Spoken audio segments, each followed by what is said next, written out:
Sina, what the hell are we doing here, man? I don't even know. Hello, everybody. Please take a minute, Hello. like, share, subscribe.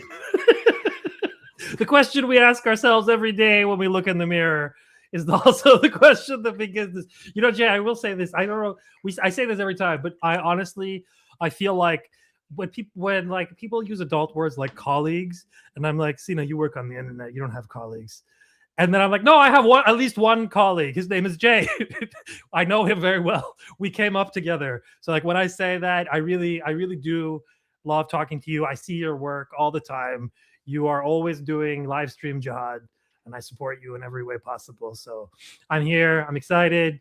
7 people asked for this, so we're here to give these people what they want.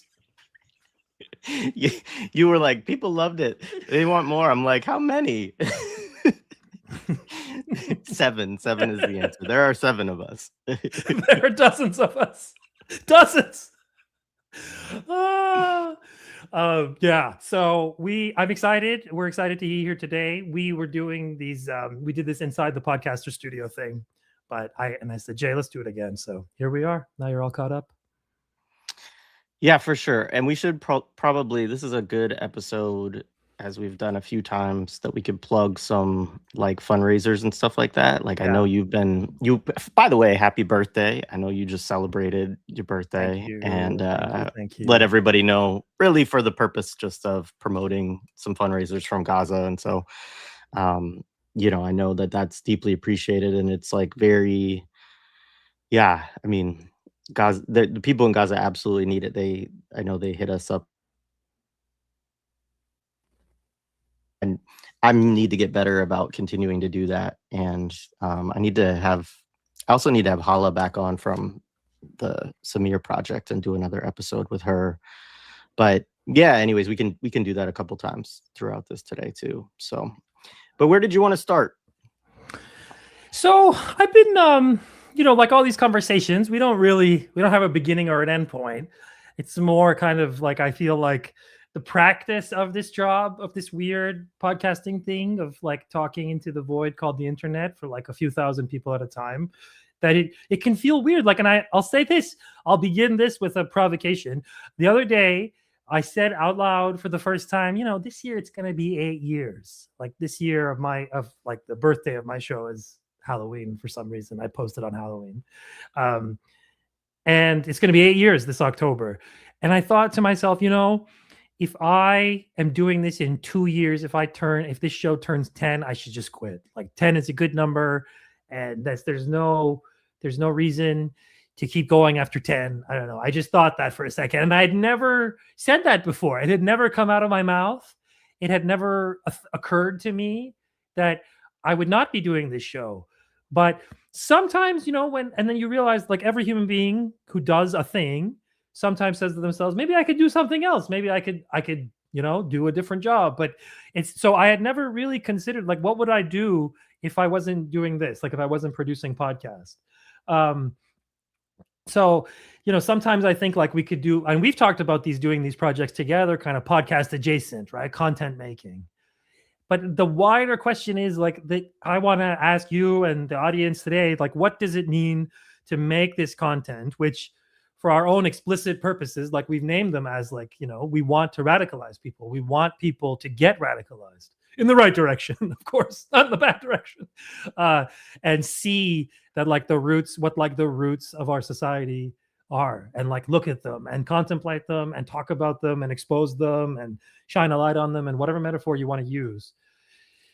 So and our space is small. Like our space is not that big, but you realize that like our being small has its advantages. Being small, the thought of, and we asked this last time, the thought of being like Hassan Piker's size, that every day to log on to have like 300,000 people chatting with me. I don't know. I've never actually seen his streams. I've just seen clips, but the intensity of that sort of social world of big streamers, I could never take that. Like I get like 10 comments and I'm overwhelmed.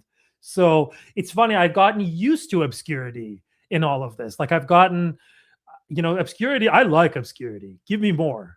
but you realize that like obscurity is also like a blanket for yourself. Like you hold that, you say like, you know, you want to say like, okay, nobody really sees me, it doesn't really matter what I say, you know. And then that's the thing, like that's the weird trade-off, is that if you want to be obscure, then you're like, okay, then you have nothing, you don't want to get your message out. But then if you want to be popular, I ask people like, why are you trying to be popular?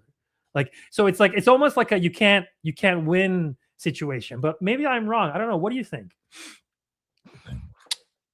That's a lot of good stuff. I mean, for one, when you reached out to do this, you had some prompt in the beginning, which maybe we'll come back to, of like, you know, Iran changing the world and the media ecosystem and all of this, and where do we fit into it? And I, you know, I was kind of like, I don't even know, you know, because, but the line of thinking that you just went on, I think, is way more close to actually where I'm at, which the thought of like retiring or like sunsetting or whatever we want to call it, the podcast, has actually been on my mind a lot lately. You know, and it's for a variety of reasons. I mean, similarly, I've been doing it almost 9 years now, and you know, 10 also is very close.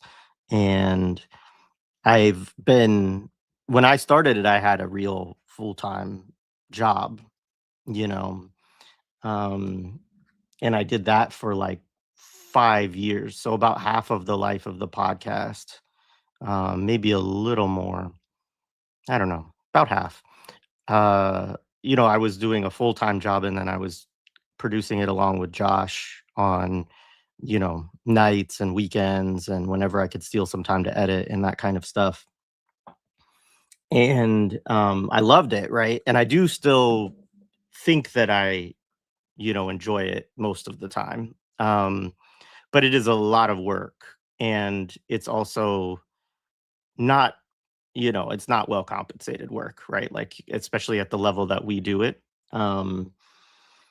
And so that has been on my mind. And I also, though, am somebody who is kind of a workaholic and am compelled to do this stuff. And I also really do enjoy the interaction with the audience, which has been something that I didn't foresee, because for a long time we were just doing audio, and you know, you and I've talked about this, but you don't really get much interaction with your audience if you do audio.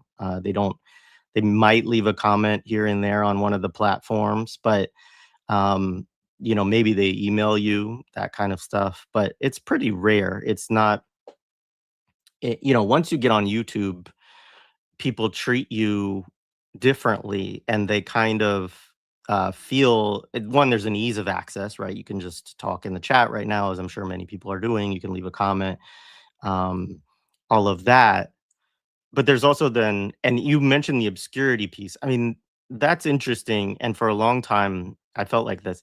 But actually, like if I go out to anything left-wing oriented in any sort of way, like I get recognized at this point. So it's I don't know if you have that People experience. stop me in the street in Toronto. Like it's the weirdest thing. Like, hey, are you Sina? I'm like, I think so. I hope so. Depends on who's asking. Who's asking, right? No, totally. Yeah.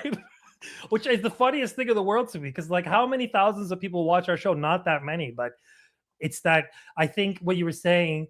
Sorry to interrupt you. No, but like go ahead. I wanted to add this, that the audio listeners, I find them more intense. Like I find them more dedicated fans. Like people, and I don't. And mind you, we're kind of bifurcating people where that might not, a bifurcation is not necessarily true, because a lot of people do listen on YouTube. They have like apps where they can just turn it off, and YouTube is like the easiest thing for them. So we are mixing the registers, but your point still stands that you don't get much interaction compared to YouTube and audio. But I do find that the audio listeners in some ways are more intensely bonded with you, because you've spent time with them walking around, doing your life with them, like doing their lives with them.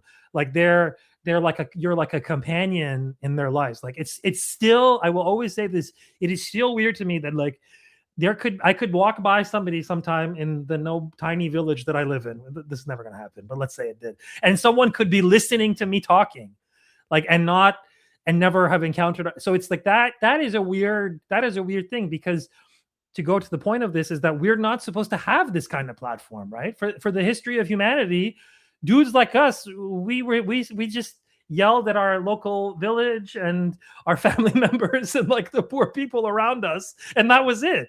Whereas, and only the ruling class got to get their message out.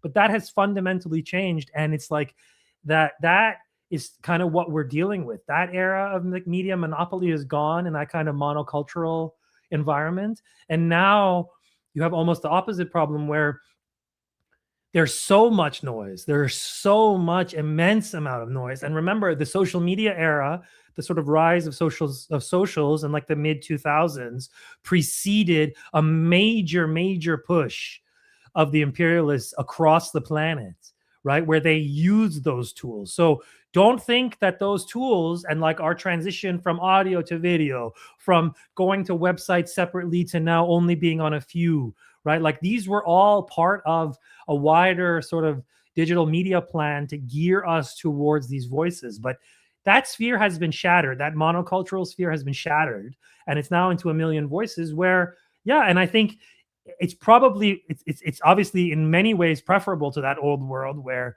you know, only corporates, you only got your news from corporates. But the reality is that even with all of these alternative news, we still have this preponderance of normies in both of our respective societies. And it's a Westoid thing more generally of, oh, I heard on CBS today that they did this. Oh, I read in the New York Times today that they did this. And it's like, have we learned nothing?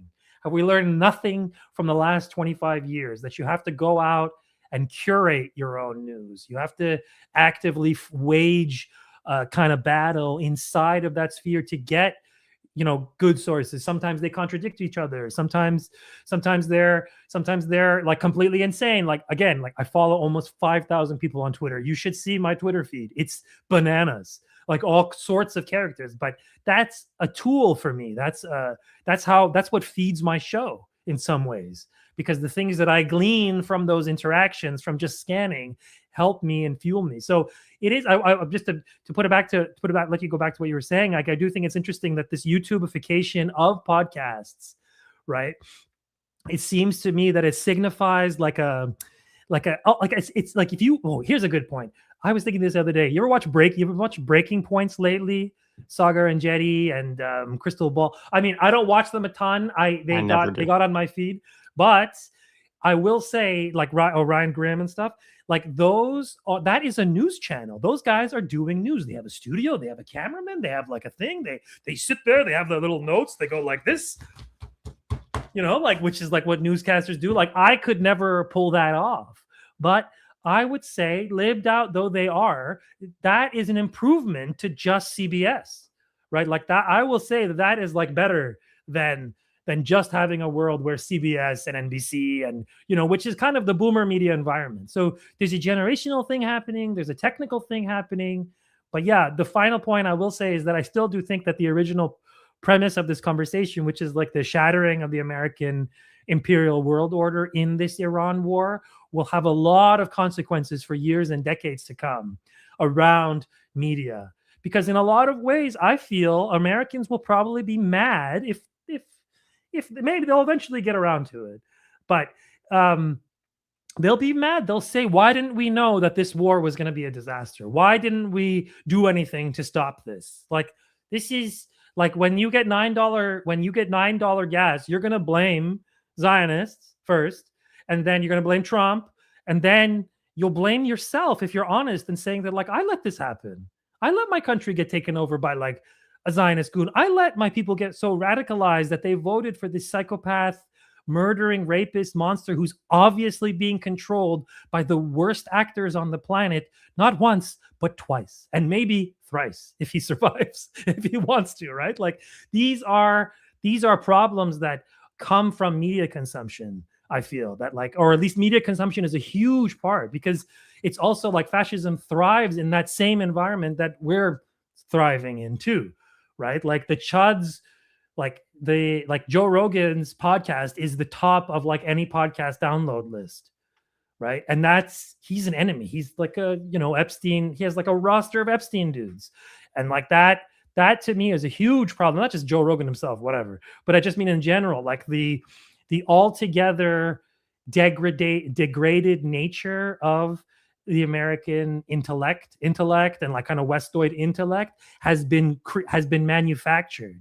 Like we are less literate, we are less critical, we consume way more media, but it's controlled by far fewer people. So we're all trending in the wrong direction. And here guys like you and me are swimming upstream, like with our little, like canoes on like, the Pacific Ocean of nonsense. So this is like, yeah, sometimes you think, okay, fuck it, what's the point of all of this? Like what am I here for? Like this little drop in the bucket. But then something like October 7th happens, something like, this Iran war happens, and you realize this is what I'm here for. Like, this is why I built this platform, for moments like this, where people are hungry for something that's not fascist Zionist lies peddled by the worst kind of liberals. We're in a weird environment. Like, we're in a strange kind of contradictory moment. It's good. I would say overall it's good. Like, I'm happy I did this work. I'm happy my life took this direction. And you've been with me this whole time. Like I still remember my first episode with you. I recorded it sitting down on the floor because I didn't have a chair at my mom's house right after Soleimani, after they martyred Soleimani. And I remember that was our first episode. And I still think about, I think you said that one about how American human rights apparatus looks outwards. And I say that to myself like once every few weeks, that like, oh yeah, the thing Jay said 7 years ago in our episode. So these things I never would have gotten from like just living in normie media. I never would have had those moments.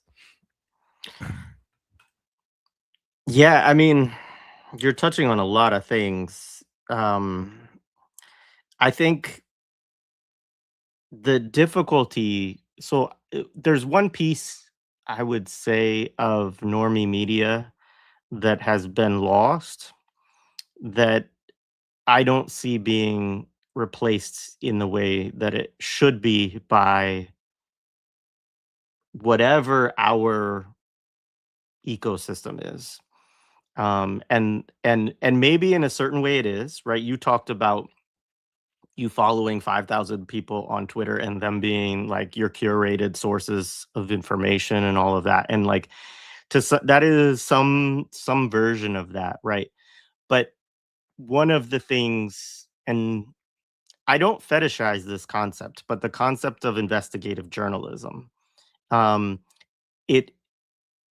like having, first of all, like Hollywood has done a number on this, like we've all seen All the President's Men and, all of these kind of movies that, just, you're like, oh, those guys are amazing, and speaking truth to power. Heroes, what is it, like The Paper, like these kinds of, there's the one about also the folks in Boston, right, who uncover like all the Spotlight, like all of these kind of movies. But I do think that there is a missing component often, which is to get into investigation does require resources that are very difficult to replace just on reader supported, just on getting working class, which is what you would want, right? Working class and maybe middle class folks to support your platform, right? So that you had the resources to do it. It's usually funded by the ruling class, and the ruling class has largely just said, fuck it, we don't even care anymore. They basically said this is not something, and I think a lot of this just has to do with capitalism, right? They're like, this isn't worth it. We can make we can sell as many ads talking about whatever trended on, Twitter or TikTok yesterday, as we can, we can make more doing that actually than we can sending a reporter out to like build sources and, investigate something. Now, I recognize, of course, that so much of that work historically was done to support bad things, right? Like, like the whole field of war journalism and so on, right, is largely just to like manufacture consent and support the thing. there are some interesting exceptions to that if you look at like Vietnam, right? But that was a very long time ago where I think the ruling class learned lessons from that, you know, and was like, we're never doing that shit again. Like there's no way we're ever gonna allow a media to have like some level of, oh, like let's find out what's going on here. Like, no, we can't we can't have that. We have to have them, you know, embedded in units and everything really tightly controlled from a narrative sense. And you see that when you read Army, like even if you read the counterinsurgency field manual, like there's all this emphasis on like really ensuring that the narrative between the military, the NGOs, and the journalists is tight, and there's no like wiggle room there, and so on. So that's been destroyed in a number of ways. But I think also because part of my entry into podcasting was also with like the Beyond Prisons folks, and Brian Sonnenstein was part of that, who now works for Prison Policy Initiative or Institute, PPI. But like, he would always say, and that was what one of the things Shadowproof did for a while, was do reader supported journalism, like just have people pay to them so that they could actually pay journalists to go investigate something, and he would teach people how to FOIA documents and how to do that kind of stuff, you know. And I mean, there are some people who do that still. I do think that like, however we feel about like the rise of drop site or the like another example, I mean, Ken Klippenstein, like these people, like I'm not politically aligned, right, with these folks fully, but they at least are, I think, operating somewhat outside. But at the same time, like Dropsite gets a lot of money from like Soros and stuff like that, right? So it's like, how do you, that's one of the pieces that I think is missing. And I guess what I would say broadly about this moment that we're in is, I think you're right. Like something has been destroyed, right? There is, and I'll say this too.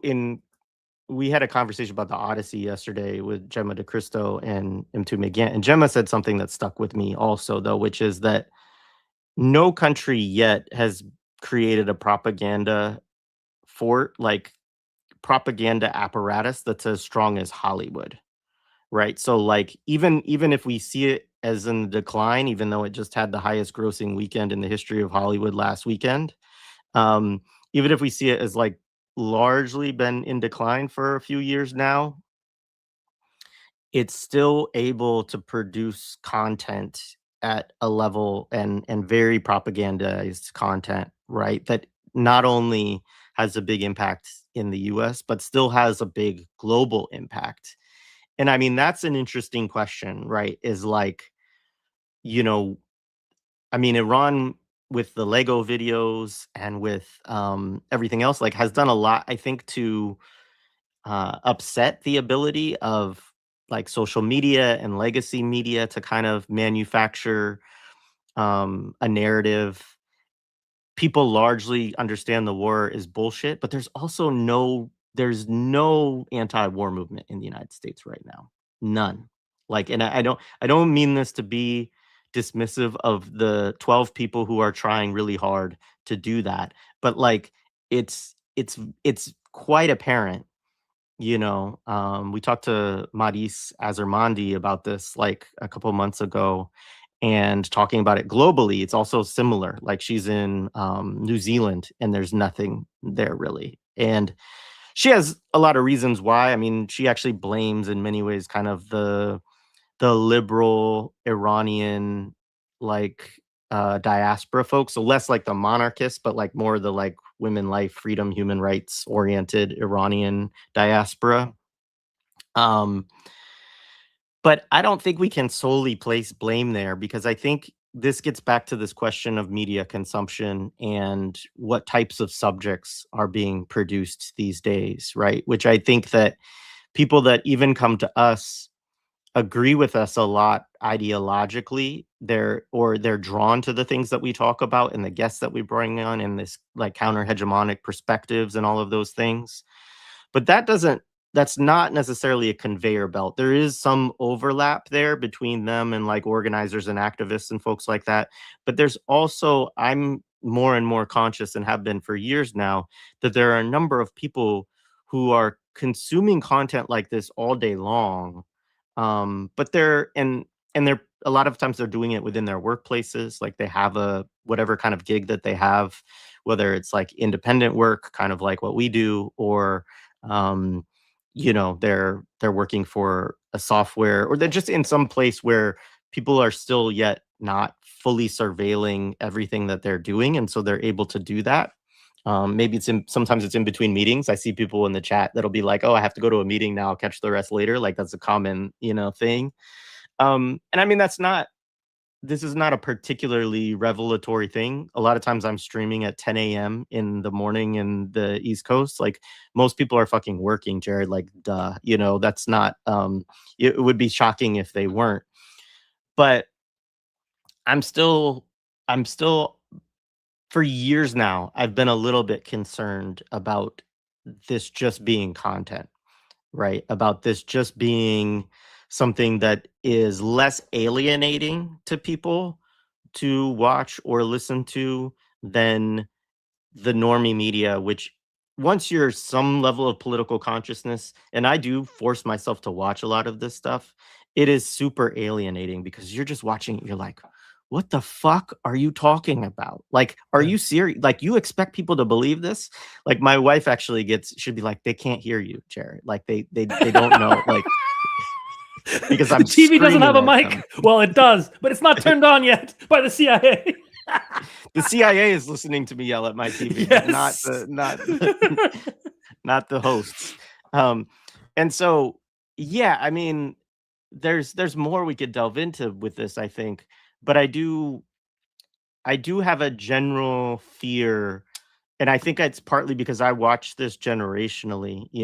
I see my parents' relationship to it. I know what my relationship to it all is like. I know what my kids' relationships to it are like. And the media still, in all of its forms, and even though there are more forms of it that people have access to now than ever, right? That might be what we could say. Maybe that's an interesting question. But it still becomes a consumption activity a lot of times for people, not necessarily what I hope it is a lot of times, which is like a sort of guide to action or ideas that are helpful for people while they're struggling. And I'm more and more concerned by the lack of struggle that I see. Having said that, like, there are different interesting political developments that we could talk about in terms of that, but I'll table that for a little bit later. No, that's a great point. I think the idea, yeah, like, because the content, it's funny word, because it's also like when we like look at like what's in hot dogs or something, they say contents. Like it's the same word, like filler. And sometimes you think like, am I day filler for like 2,000 people? Is my voice like filler for them? But the thing is that when you remember is that like, even if that's, let's say it's true, right? But even if that's true, I feel that, well, at least I've stolen those 2 hours from somebody else. At least I've taken those away from somewhere that can, I don't know, do something good with that. At least like a guest that I bring on, and I've seen this happen too. And it makes me feel very happy that like a guest that I bring on, I see them go to other shows and I see their platform grow, and it feeds everyone. And then you realize that we're all part of this weird, digital terrarium, it feels like, and we kind of feed we create our own CO2, I guess, and we consume it in the way the terrariums work. But it's that we're, in a way, I think we are creating a kind of safe space for a small portion of people who have nowhere else to go, whose politics has shown them that, I'm hungry for something deeper. And remember that like this, that, as much as we denigrate ourselves, like we have a lot of intellectual heft on our side. Like libs have Ian Bremmer or whatever his name is. Libs have like Richard Dawkins. Like that's who they have. Like we have giants, like who the best guy the libs have ever produced, Mersheimer, and he's still anti-China. Like he still can't even bring himself to be an anti-imperialist. He's just like, no, we're not doing imperialism properly. That the whole intellectual culture of the US is so captured by imperialism, not just the US, by the West in general, is so captured by imperialism and the material relation of that person's context to imperialism, that it can feel so overwhelming. Like how, and I said this to Nick, like what can we ever do with our little boat on an ocean? Like what can we ever do, like our tiny thing? We'll never get that size. But then you realize that like we're in a holding pattern in some ways, that like we are waiting for this phase of American imperialism and its kind of media outgrowths to die. And it is dying. I believe that. Like we're watching it die. We've outlived previous segments of it, and it will die. This era of American media hegemony. I mean, Hollywood is not irrelevant, but its power over our lives has shrunk so much that it's hard to believe that, like, I don't even, when I go, I mean, I live far away from a city, and it's not a particularly big city, so they don't have many options. But when I drive by the movie theater, I'm like, what are the names of these movies? Like what? When it's just I don't recognize. Maybe I'm just getting older, but it's also that I think it's a recognition that the hitherto existing foundations of American cultural hegemony, including the news, which is part of that, are rotted away. And in a lot of ways, Zionists are like themselves taking sledgehammers and hammering it to help along the process, right? When you put CBS, like when you give CBS to Bari Weiss, the dumbest human being to walk the planet, like you are saying to everyone and yourselves that this is the best we can do. This is all we can do. We can just put our hateful little weasel who cried to her teachers about being mean to them. Like that's all they have. And they themselves destroyed CBS. But the thing is, because it's ruled by oligarchs who don't care, they don't care. They just say next. Who cares? We don't give a shit about your stupid media institution. It served imperialism before in that way. Now it serves imperialism this way.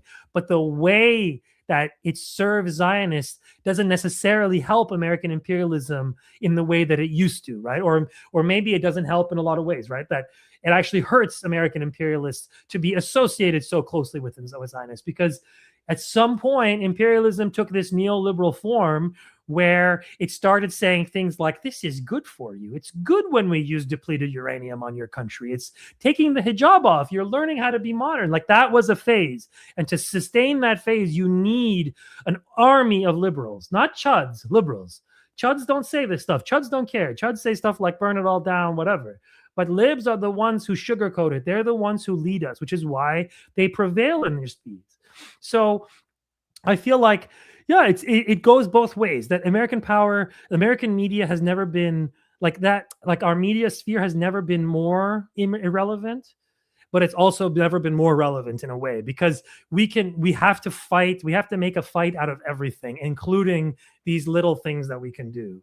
And so as those other mainstream platforms die, like they cater to the more hardcore base, which is generally growing older and more senile, and their wealth is sort of giving away, that like the younger people who don't care about Mike Wallace and Morley Safer and This Is 60 Minutes, the way that we were raised on that, because that was the only thing we had. We had 36 channels, maybe, if you were lucky, if you paid for cable.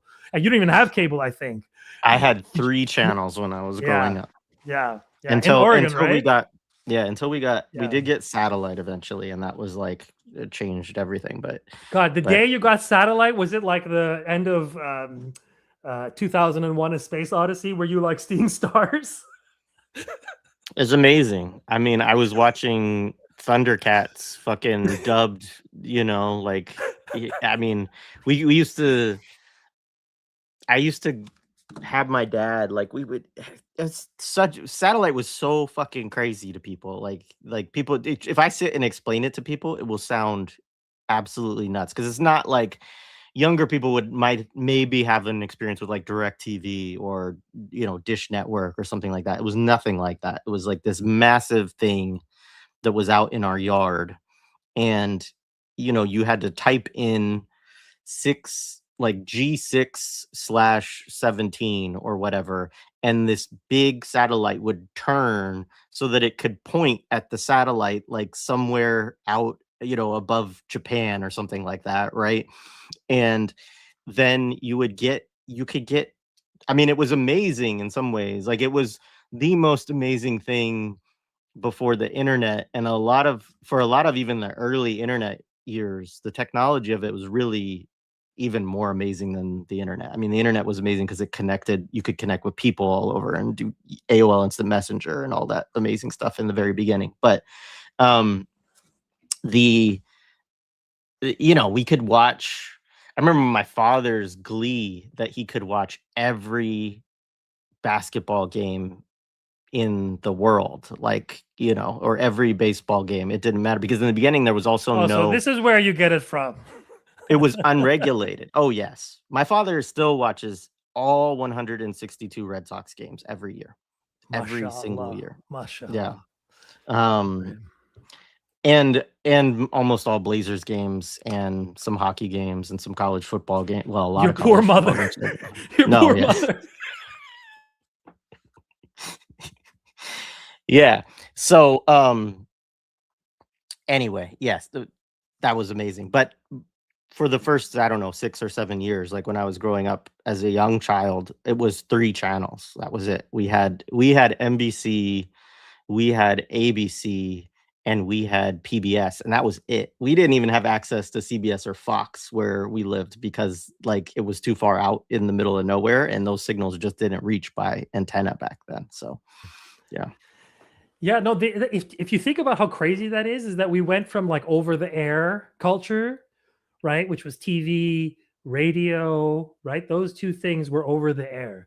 And then at some point in like the 80s, yeah, I love that movie, by the way.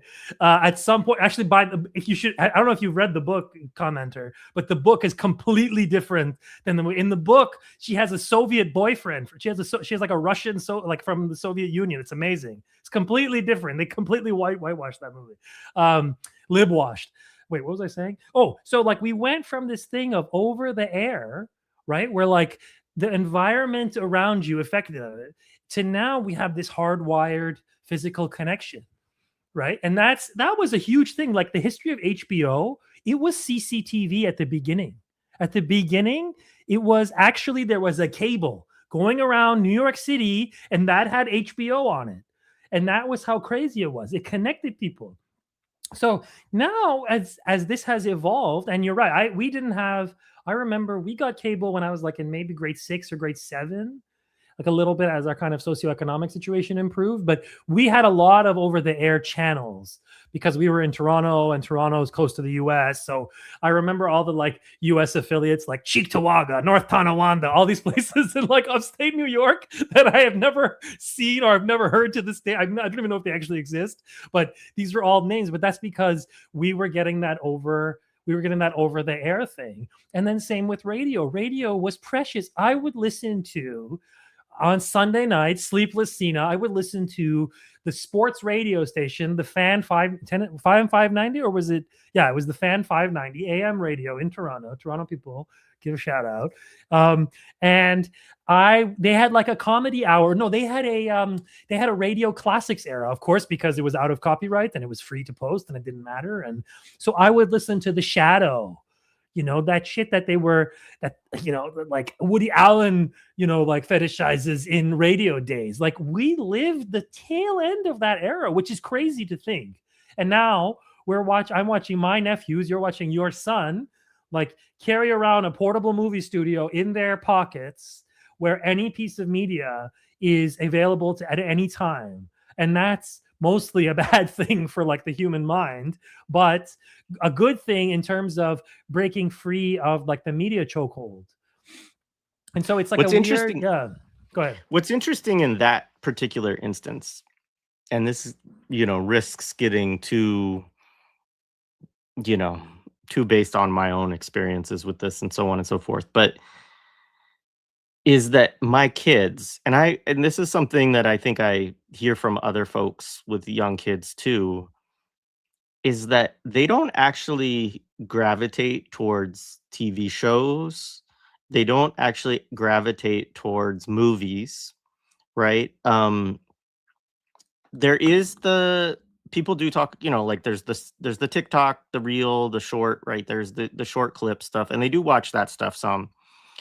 But actually, what I find really interesting is, and I still am really trying to figure out like what psychological, like what is the psychology behind this specific thing, is that they like streamers who stream for hours, right? And that's a really interesting thing, because, and it's also, I've found doing this stuff on YouTube that's also, some people want the short content for sure. Like I do have people who hit me up and thank me when we make a clip or like a 10 to 30 minute, cut out of one of the episodes to make a shorter video for people who have less time in their day. And that makes total sense to me, right? Like a lot of people just don't have the time to sit God, and I really watch. have to start doing that for my shows. Jesus, I really I do. know. I need to do it ridiculous. way Why more haven't I too. been doing this? Fail. Because Play it's the work, gong Sina. sound, Jay. Play the gong sound, Jay. The gong of failure. I demand the gong. Gong is life. Where is it? Give us the gong of failure. Thank you. Wait. What happens when this thing collapses? There you go, Sina. Thank you.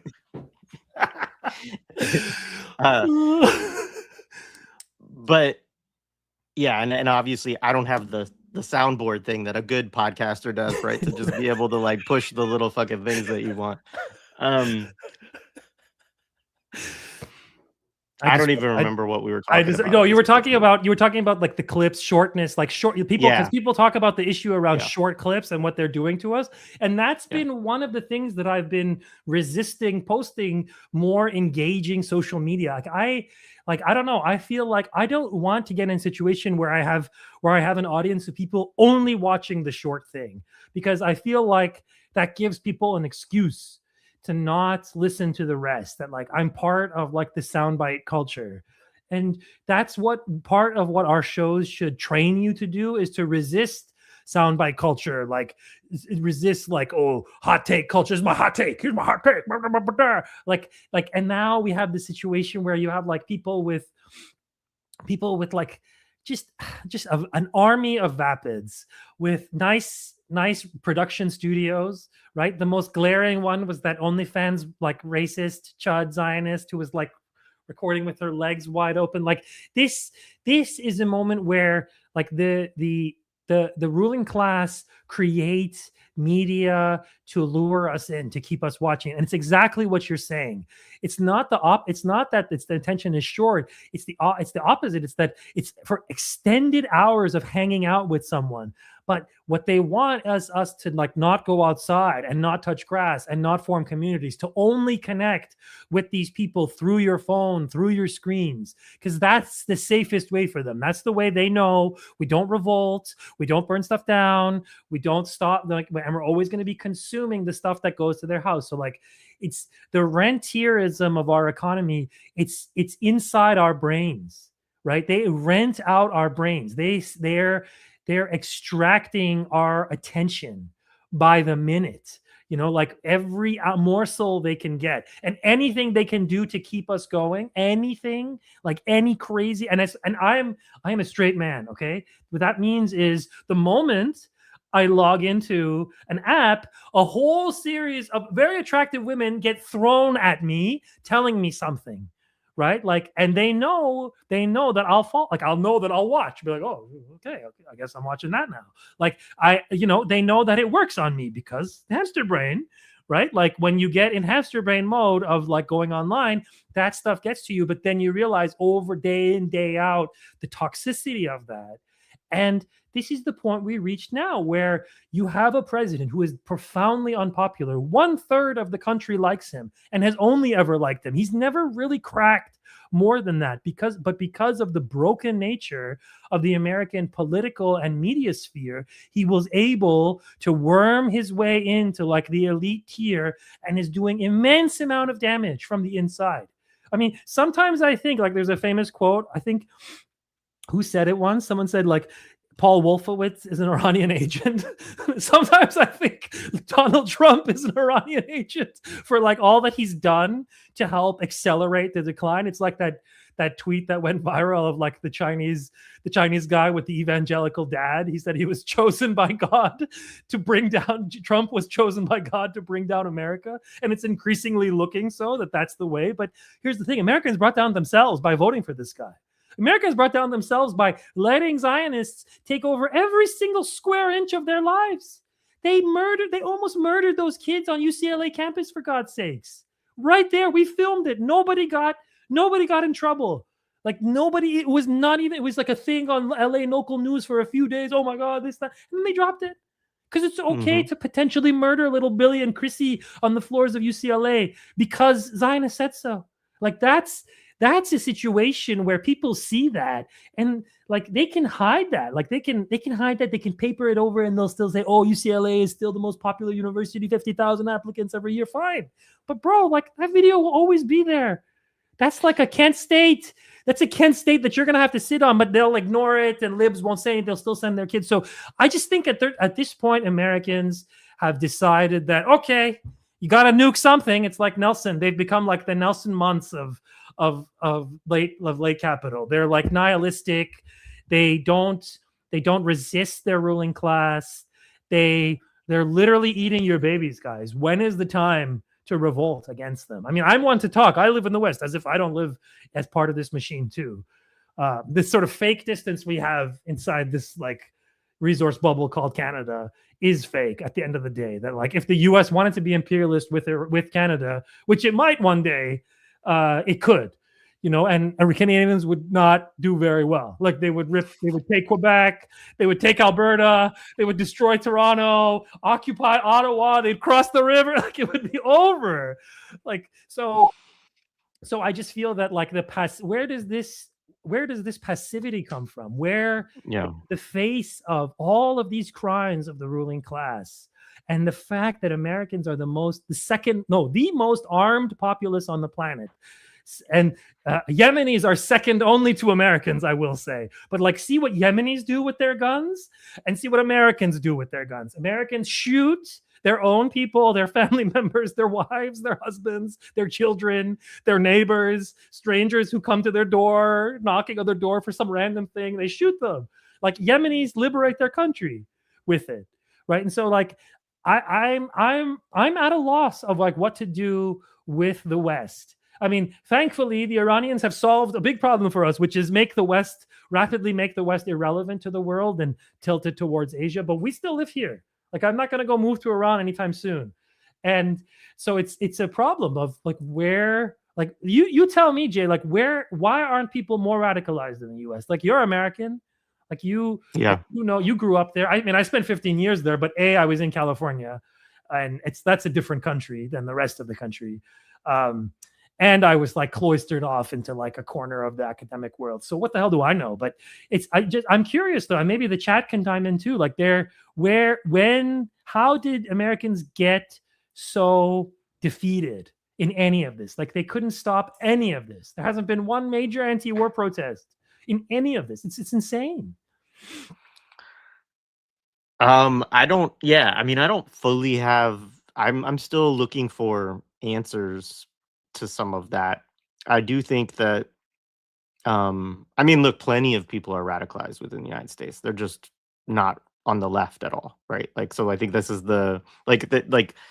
I grew up among, you know, basically like white separatists, like, you know, militias that would go into the fucking woods heavily armed and occupy federal lands. Like that's not and nobody did anything about it, right? Because it was like nobody's going to confront those people. Like they will kill you, right? So like there's a lot of that around the country in different places where you still have, you know, heavily armed, heavily trained, ex-military you know, forces that are prepared for combat, right? But their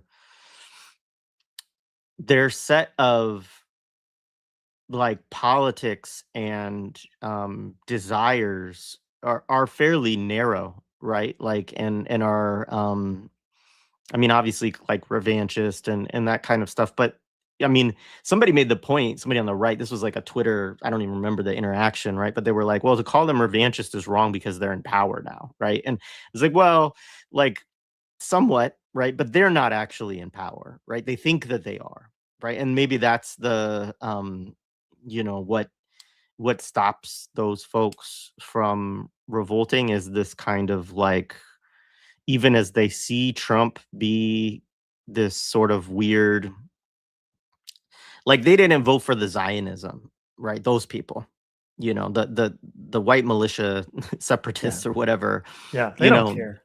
no. And they would look at something like Iran and say, well, what the fuck? Like, why are we doing this? You know, this is stupid American like whatever. Like we should be focusing on issues here, this kind of thing. But they don't have any kind of revolutionary political horizon, right? It is almost in some ways like, in my view, and no, like, well, I don't mind disrespecting, but yeah, it's like Mad Max to some extent, right? Like that's kind of their vision. Their vision is like Terminator, Mad Max, like of where the world is going, you know, Predator 2. Like their brains are sort of wired. I mean, there's younger generations, so there's probably different cultural resonances to them than the people of my generation that got involved in that kind of stuff. But they are kind of preparing more for the race war, right? Well, than that's what anything it is. else. That's what it is. Yeah. They're preparing Racism, for you know, Islam to come here, right? And so yeah. this is also Sharia the, law. like, yeah, Sharia yeah, all law. that. It's like chai tea. You said the word twice. That means double the power. Yes, Sharia exactly. law. Exactly. Just call it Sharia. It's fine. And so that's where American radicalization in the last 50 years has gone largely. Yeah. And there is a left of sorts. It's very disorganized. The largest organizational manifestation of it, we have to be quite honest in numerical terms, it is the DSA, right? And the DSA is a big tent organization that has, you know, people who are just liberals, right? People who are like social democrat, like the Breaking Points crowd that you referenced earlier, right? Is their kind of media ecosystem in their form of politics. And then there are more radical folks that are in the DSA. I mean, I encountered them. I'm sure you do as well. Like people who, you know, are part of the international committee or, you know, part of one of the commie caucuses or whatever else. And that increasingly is under attack. I mean, that's under attack, I think, from within the DSA. It's obviously under attack from within the Democratic Party, and it's under attack from the right now, which is also one of the things I was talking about that is somewhat politically interesting is what happens in the next 3 to 5 years, because there is a concern right now about radicalization in the United States, right? And this is being targeted in a number of ways. And I mean left radicalization in this instance. It's being targeted through the attacks on universities, which is taking multiple forms. And it has a lot to do, of course, with the student intifada and not making sure that they don't want that to ever happen again. But of course, this is a much longer project of the right. It's a project that university administrators themselves have participated in heavily, wanting to get rid of the humanities and reduce the costs and all of this. They're now basically using sort of the pretext of the student intifada to say that they don't want international students in the United States at all. And that, of course, is an existential threat monetarily to a lot of universities because they don't have any other way to pay for themselves except It's through the international bicycle students. meme. It's like putting a stick in your own bicycle Yeah. wheel meme at a societal But level. but the right understands that and is okay with it. Like you raised the question earlier of people getting dumber or like this that's an intentional project. You mentioned that too. Like they want us all to be dumber. There, and you know, I mean, that goes back Reagan and his person talking about, you know, an educated populace, educated proletariat is dynamite, that kind of stuff. That's been a project of the right for the same, you know, 50 years, whatever, since neoconservatism and Reaganism and all of that. And I think it's close. Like, I think you talked about media collapse. Like, there is also, and I think they're very related, this educational collapse that's taking place.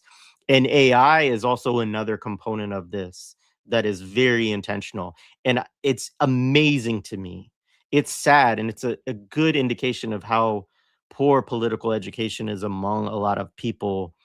The number of educators that are welcoming AI into the classroom, into and I mean, some of it is hard. It's hard to fight at this point because you're just dealing with technology that is, and I should say, so-called LI, language learning models, all that kind of stuff. Not, you know, it's not HAL, from to make another 2001 Space Odyssey reference in the same podcast. But We're such boomers, man. It's embarrassing.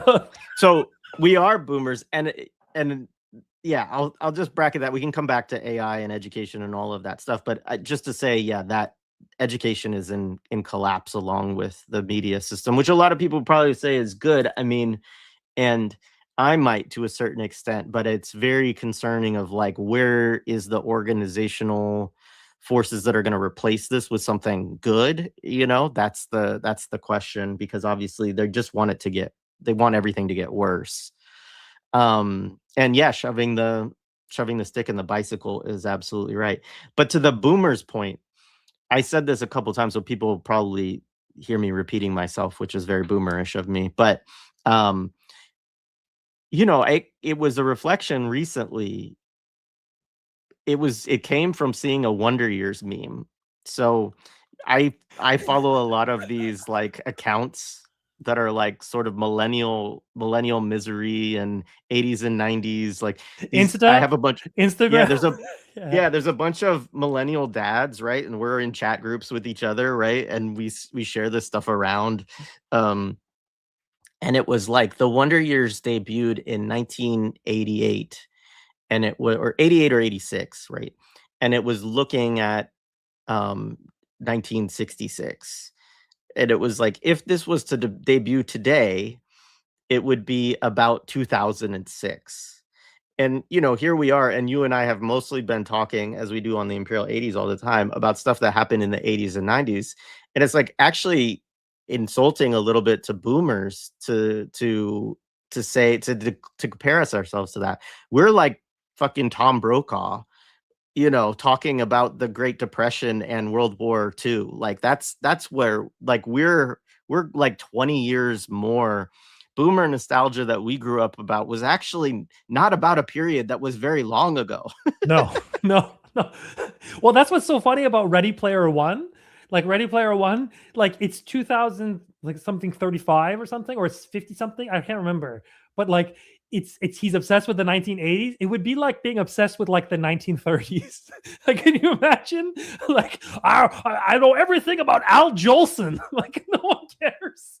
But like, yeah, that nostalgia impulse is a sign, I think, of a wider decline, and also a kind of it's a trick, I think, that it's a trick. I mean, yeah, it's easy to say that, oh, you know, we don't make anything new, we just look back and whatever. But it's also which is partially true, I think. But I think it's also that it's a trick that they pull, that the culture industry pulls on us, where they say that, oh, you like this thing 30 years ago, you have kids now. Now your kids will like this thing and the thing you like too. So you can watch the new thing and the old thing. Now you got two things.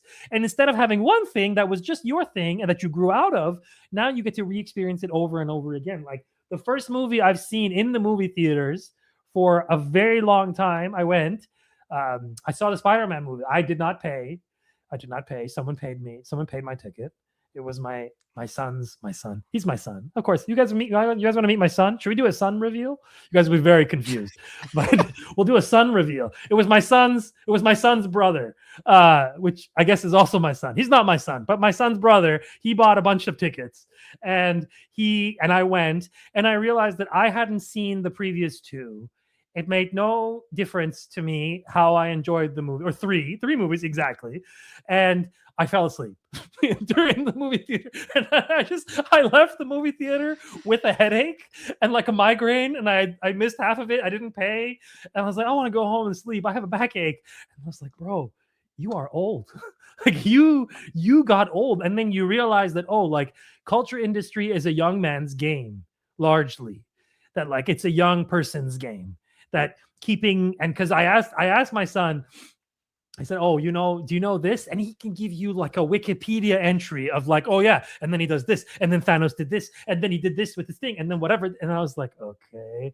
And I'm like, my brain has like left the building as he's talking about this stuff. But I realized that, I don't care, because first of all joy has been sucked out of my life since the genocide. Let's be real. But also, it's that that as you grow up, I feel that this stuff is alienating. That it does. You see through it, and you see that like, this is like slop. Like this is more slop, and especially now, the slop is not even self-contained, and it's not even enough to go to the movie theater and pay for the ticket. The slop has to follow you around into your life. The slop has to be on the cup. It has to be a poster behind you, and you have to talk about it. You have to do a review about it on your podcast, which is all about slop. Like that. This is the cultural world we live in. That's all encompassing. And then it's really like something that actually Ta-Nehisi Coates said on a show that I produce on the MAKC Street show. He said this kind of like as a throwaway comment, but he said, yeah, Americans are provincial. Like Americans are just provincial. Like they're not interested in the world. And that's I think is a basic fact in all of this, that they're not interested in the wider world around them. And in fact, I would say most Americans don't even care about most other Americans and most other places in the US, because at the end of the day, how are you in, Inland Empire, Riverside, California, and the Inland Empire, or whatever. Is it the Inland Empire? I don't remember. But you're sitting in Riverside, California. You're not thinking about Topeka, Kansas. Topeka, Kansas doesn't exist for you. However, Topeka, Kansas is connected to you economically, materially, politically, linguistically. But that gap between you and Topeka, Kansas is so vast. And we also like forget that like countries as big as the US are not real. Like they're not like, these are new entities. Like countries that are vast, like the size of like Canada and the US are like what? China, Iran, less so. Iran's pretty big, mind you. It's a huge country, 900 million square kilometers or something, crazy number. But China's huge and Russia's huge. But the thing is, those countries have had solid, real cultures for thousands of years. They've had cultural roots. They have deep roots, in fact. We, on the other hand, we are products of a settler colonial project that was launched 500 years ago, that really only got going in terms of setting down roots 250 years ago. In where I live, it was 150 years ago. Yeah. And these are brand new. And a lot of that you have to import. You have to conglomerate all of that European Euro trash humanity into one. You have to teach everybody to speak the same language. Every Italian, whatever, like this is like the story they always tell with, Little Italy, 1920s, New York, everybody was speaking Italian. Guess what? None of those people's descendants speak Italian. They're all dying. The last people of those like Italian migrants that we fetishize as like the perfect migrants, which is like a thing that like, because they're white, but also because like they have like the Mediterranean thing, I think. Like I want to do an episode about this, the fetishization of Italians in the West, because this is like something that I've seen, but it's more that takes time to set up roots. And I'll say it again, that like one of the best things that ever happened in my life was getting to know Nick Estes and getting involved in making that show, because it opened me up to a whole I don't know, like a whole vast archive of critique and thinking and history. And it just disrupted my world so profoundly to think that, bro, Zionism is not just Zionism. Zionism is everywhere. Zionism is a project all around you.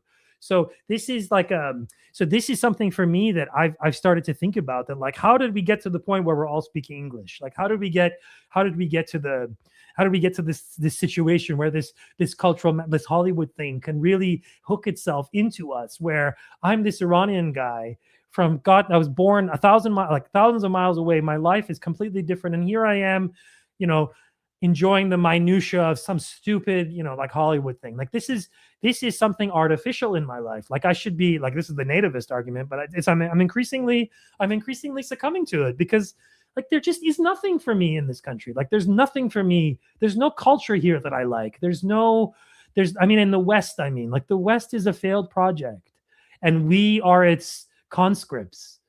We are conscripts of this Westoid project. And one thing you have to do as a conscript is take the grenade they give you, pull the pin, and hopefully you're in the vicinity as of many of your own commanders as possible, and then you drop it. I'm speaking metaphorically, YouTube. Please don't kick me out of the YouTubes. I'm speaking metaphorically. But it's more that like that's part of what I'm beginning to realize, that like we do have to blow up this culture figuratively. We do have to like explode the basic premises of how we discuss our identities, our language. Like I'm just going to become like a French and Indian wars guy from now on. Like I'm going to close this podcast and I'm going to open a new podcast, and it's going to be the 7 Years War and the French Indian War all day long, 24 hours a day, 7 days a week. Like we're going to do, I don't know, was it Braddock or something? Who was the big defeat? I don't remember. But all this stuff has been swirling in my head of like, how did we get here? And I've also been going to Montreal for this project. And I then went to like Quebec City, and Quebec City, this is the roots of North American conquest, was those corners of like the east coast of Canada, Newfoundland, Labrador, whatever. There's still a French island out there, Saint-Pierre and something, Massa something, I can't remember, which I just learned about, by the way, that the French still have an island colony off the coast of Canada. Like, what the hell? And then you realize that, oh, the English still have a colony. It's called Canada. It's just renamed and rebranded under the West. But like, this is the thing. Like when you don't see that, when you naturalize that as something organic, then you think that, oh, like this is normal. This is normal to have an empire based around racial supremacy of like one group of people, right? I think someone in the chat said it earlier, that said like, what is it about Americans? Why don't they get radicalized? And really, the answer is racism. Racism fixes the problem, all these contradictions. And really, the fact that Zionists were able to, as the most racist people to ever exist, I really believe that. I really think Zionism has achieved something unique in terms of theorizing racial supremacy. That is a project that we'll be untangling this for a very long time. Products to beat. Thank you. It's like this. We'll be thinking about this for a long time. How it is that Zionist racial supremacy and how their all these different forces came together. Evangelical Christianity, white supremacist, anti-indigenous sentiment, like genocidal anti-indigenous sentiment, Islamophobia, right? Anti-Arab, anti-Asian sentiment. All of these things come together. Euro supremacy, right? How it then combined with, and fused together with the remnants of the Soviet Union, the most reactionary elements of the Soviet Union, by the way, right? Who like migrated there in the 80s and the 90s. So this is, and then we reached its pinnacle as Feed Me Seymour just brought out in 9/11, which was a kind of curtains up moment. I think someone said that in a chat of a global world war, right? The U.S. started a world war when it invaded Afghanistan. It's easy to say it planted there, but maybe you could say, you could really say it's 91 in Iraq, right? You could say that it's the occupation of northern Iraq, the no-fly zone. Like how you bookend the beginning is kind of whatever at this point, but the end is like now. Like this is the end of the bookend. Like the U.S. empire ain't coming back from this. Like this is a fact. Like someone said in the chat earlier, America is not defeated. It's not that America is defeated. It's that America's way of war is now defeated. And if we can't do war in that way, if we can't if it can't break Iran, a country like Iran, in the way that it was supposed to, as a nuclear superpower, with the help of another nuclear power, Israel, with the backup of other nuclear powers in the form of NATO, that if it wasn't able to even crack the surface of Iranian resistance, then what's the point? What was the point of all of this? So they could bully Venezuelans? It looks increasingly so, that they can terrorize Latin America, at least to a point. But even then, how long will that work? How long will the Latin American puppets stay in power when the US is collapsing so hard? I mean, Japan is going through a massive currency crisis, and the US has to float the yen, I think. Is that the term, chat? Float? It's like it's basically supporting the yen in the hopes that Japan doesn't sell off its US Treasury bonds. I mean, we're at that stage of imperial cope.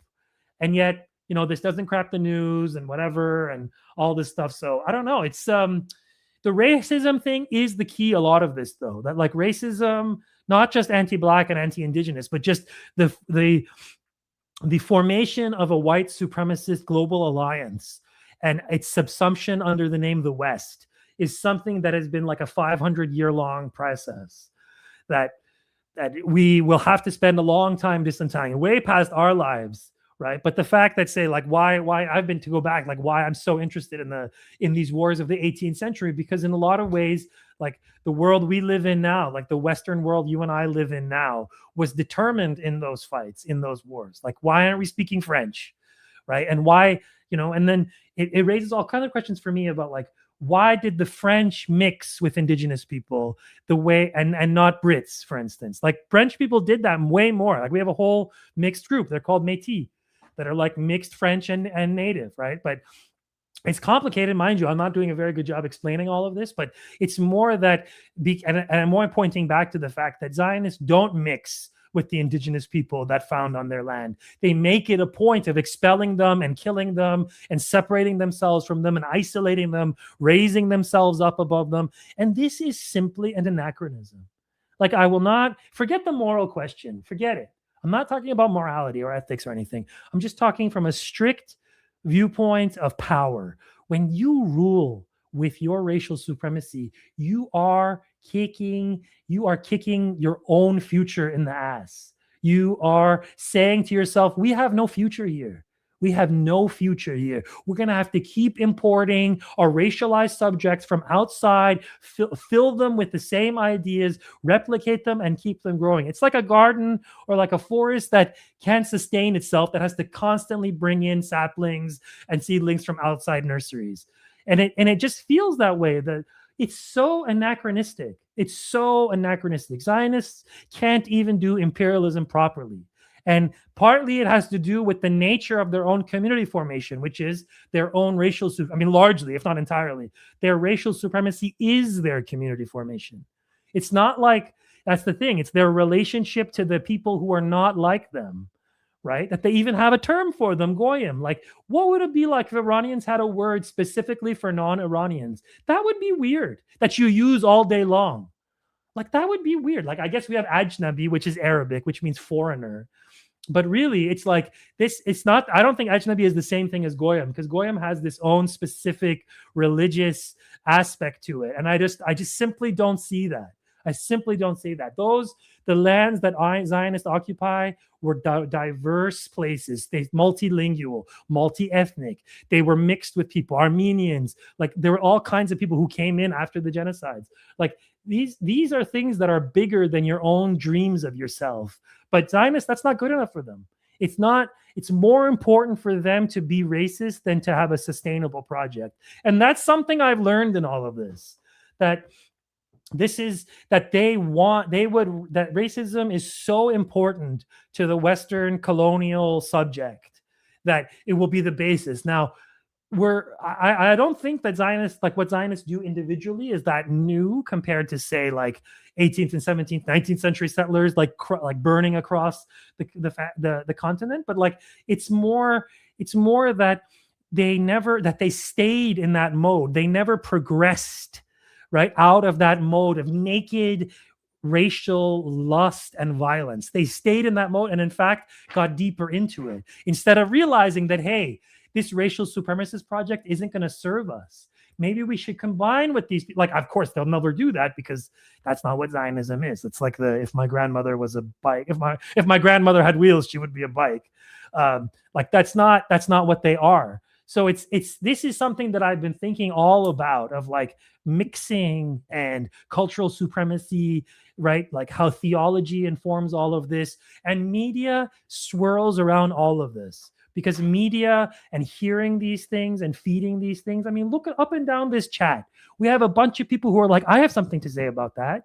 I feel a certain way about that. Like, people feel included in this conversation, even though they're having their own conversation to the side of my screen. I'm not responding to anything they say, really, which is actually maybe one reason why people like Hassan so much, because of the interactive nature. I think that's that model of streaming. Anyways, that was a big, long rant. But this is something that, like, every night I like try to find a new book on this stuff, or like I'm just going nuts with all this stuff, or rereading kind of what I have. And it's just still so shocking to me that it took me until 2026 to think about, or 25 really, to think about, say, 18th century wars in Canada and how they infuse themselves, or how did, say, like, because remember, it also, like, they won the French, like the Brits won the French Indian Wars, right? They won, right? It was a victory, but they lost the US 15 years later, right? Less than a decade and a half later, it was gone, right? The imperialist model that got them there, and it didn't work, because in the end they couldn't keep it, because the people who were doing their bidding, like the project itself, they didn't care about Mother England. They didn't care. They were like, that's a whole ocean away. What's that got to do with us? We're just going to set up a new thing. Yeah, and that's where the comparison to Zionism comes in, and is interesting. I mean, I think that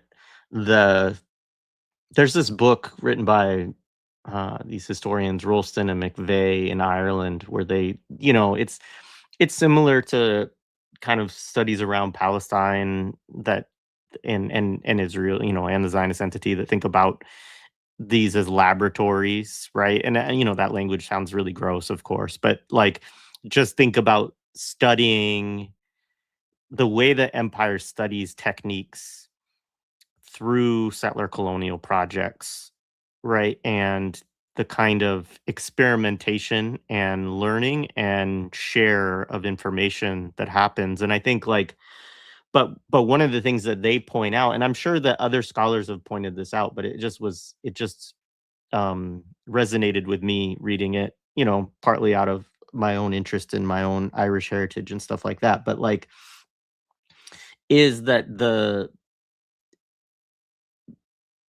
that there is this relationship. I'm sure Indigenous people talk about this. I'm sure I've never really gotten into Patrick Wolf. He probably talks about this as well. But the relationship between the settler and the metropole, right? And the metropole thinking in this instance of the backers, essentially, of that. And this idea that the settler always sees itself as out in the wilderness with the savages, and needing to do things and operate in ways that people in the metropole are just not comfortable with, because their lives are more comfortable and more cosmopolitan and more liberal in certain ways, right? And they're not comfortable in doing it themselves, right? And sometimes they also it makes them uneasy, right? Or they're not comfortable even authorizing it in certain ways, like publicly. But they also don't really have a problem, right? So, like, the settler go off and do its thing, and obviously there was a war fought, in terms of the so-called American Revolution or counter-revolution, or however people want to think about it. But that dynamic is fairly consistent across settler colonial projects, right? I mean, you see it with, the British Empire basically coming to the conclusions at certain points, particularly after the American Revolution, not really in that instance, but, with later on, of like, okay, well, we need to, like, ease this a little bit, and allow for these certain types of, they have their white dominions that they called them for a while. And then there's there's all of these transitions that they have. And it's kind of what you were talking about with Canada, right? Because Canada fits very interestingly into that because there is no war fought, right? And it's also, I think, in part why there's somewhat of a different relationship. I mean, granted, it's also less genocidal in like but I think that's also related, right? Because you don't have a situation where the settlers totally broke free and just went on a rampage, right? Which is what happened in America, so-called United States, right? Is that because they were able to secure their, whatever freedom from the UK and from the British, right? They were like, oh, well, now we can do whatever the fuck we want, right? And that's similar to the mentality of Zionists very much, right? It's like, yeah, you all do support us in these different ways, but you're not going to tell us what to do. You don't understand what our lives are like. You don't understand what it requires to maintain this thing. And I also think you talked about like it hasn't, I don't know the right word, but like moderated, like Zionism hasn't moderated itself in the same way or whatever as like, I don't know. Do you want to say that again? I said that it hadn't progressed, which is not the right word, but it's like past this point of pure racial violent lust. Which that's the thing, like that, which I also will say that like Canada does have that same genocidal project. It doesn't unfold in the same way. And it doesn't like there are residential schools in Canada. There are a lot of the same elements are there for sure. And I don't think that's not what you intended to say at all. I don't think. No, I think it's just slightly. It's slightly. It is different. Because I mean, and partly has to do. I think now I need to consult. Like most of my reading of like Native historians are ones based in the U.S. I need to now take seriously some real Canadian, some ones based here, and to think about. I think that the role of the French in how the project unfolded in Canada on this side of the country in those early years did have a role. And so, like for instance, like after the Brits won in the 1750s or whatever, they didn't go and racially cleanse the French. Right. Like they did. First of all, they couldn't. There's too many of them. Like the French speaking, because there was a lot of them. And but because they just didn't do that. They couldn't do that. So that's why we still have to this day the province of Quebec, which, by the way, is one of the richest and largest provinces, both by area and by people. So it's not like the project of Franco, like of sort of French, the ghost of French imperialism, French settler colonialism still lives in Canada. And it's still, it's still a project of erasure. But I do think that a prime difference is this is like to think about mixing. Mixing is something that empires have to do if they want to continue in the future. The Brits like had a whole Anglo-Indian class. Now, they weren't racially mixed. Those were white people, but they were like raised by, like brown labor. Like Rudyard Kipling grew up Anglo-Indian. He was born in India to English parents. And the sort of model back then, at least in the sort of late period, was, okay, you raise them until the age of whatever, and then you ship them back to the metropole to get their education so they cannot be too brown and whatever. Right. But it just makes me think of like that, unfortunately, people were like making too much of that, like of this guy. There was that, I don't know if you saw it. It was a little meme too, that Norwegian guy who got stuck in India somewhere. So he's like this big Norwegian guy. He's white and he has this like Indian accent and he sounds Indian. Like that is a story. That's like an exceptional thing. That's like kind of like a historical oddity, but this was the project of imperialism. These people in the 18th, 17th, 16th century came over by boat.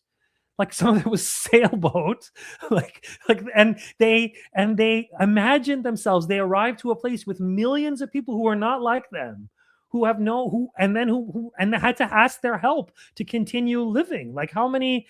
I always make this joke that the Red Nation people. There's all these stories of like some settler village in New England that gets a disease or starvation, a bad winter crop. They all die off.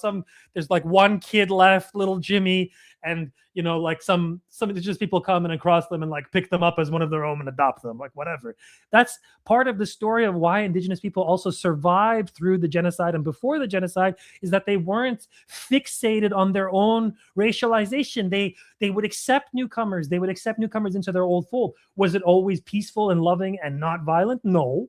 Was it like not imbued with its own ideas about whatever? But racialization wasn't the centerpiece of their politics, right? It wasn't not like that, not the way that Western and like Europeans travel with their racial politics. So, I said this to you, and I think in our last episode, I was always like, racial capitalism. What does that even mean? Just say capitalism, like and then I realized that like without the technology of racialization, without the mental technology that is, and how that gets imbued into a political project, baked in, as Nick loves to say, who's listening to this now, by the way, who's cleaning. Nick, I love you. Nick.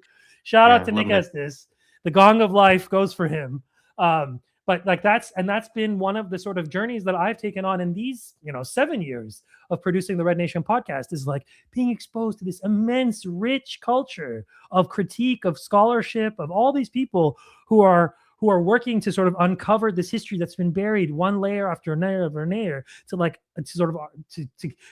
kick it up and sort of like look at it and think about like, okay, this is how they prosecuted their genocide to us, and we can see the remnants of that and how they exist today, and how the current geopolitical situation in Palestine is reflective of our own histories. Like, this is what indigenous people and critique taught me. And it's heartening and also so depressing to think that like I spent years reading British history. Years, brother. I cannot tell you how many books I read about British history. I'm so glad I didn't have that life. Oh, brother, it is like, it's embarrassing. But that's the thing. I never once considered Canada, the US. I never thought about how their own artificiality is reflected in their histories, and to consider that. It's just, I don't know.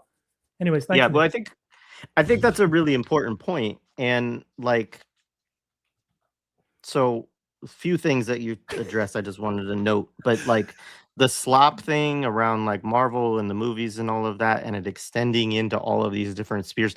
This is why I don't actually, I don't fully see what I see is a decline of the old model of what media look like.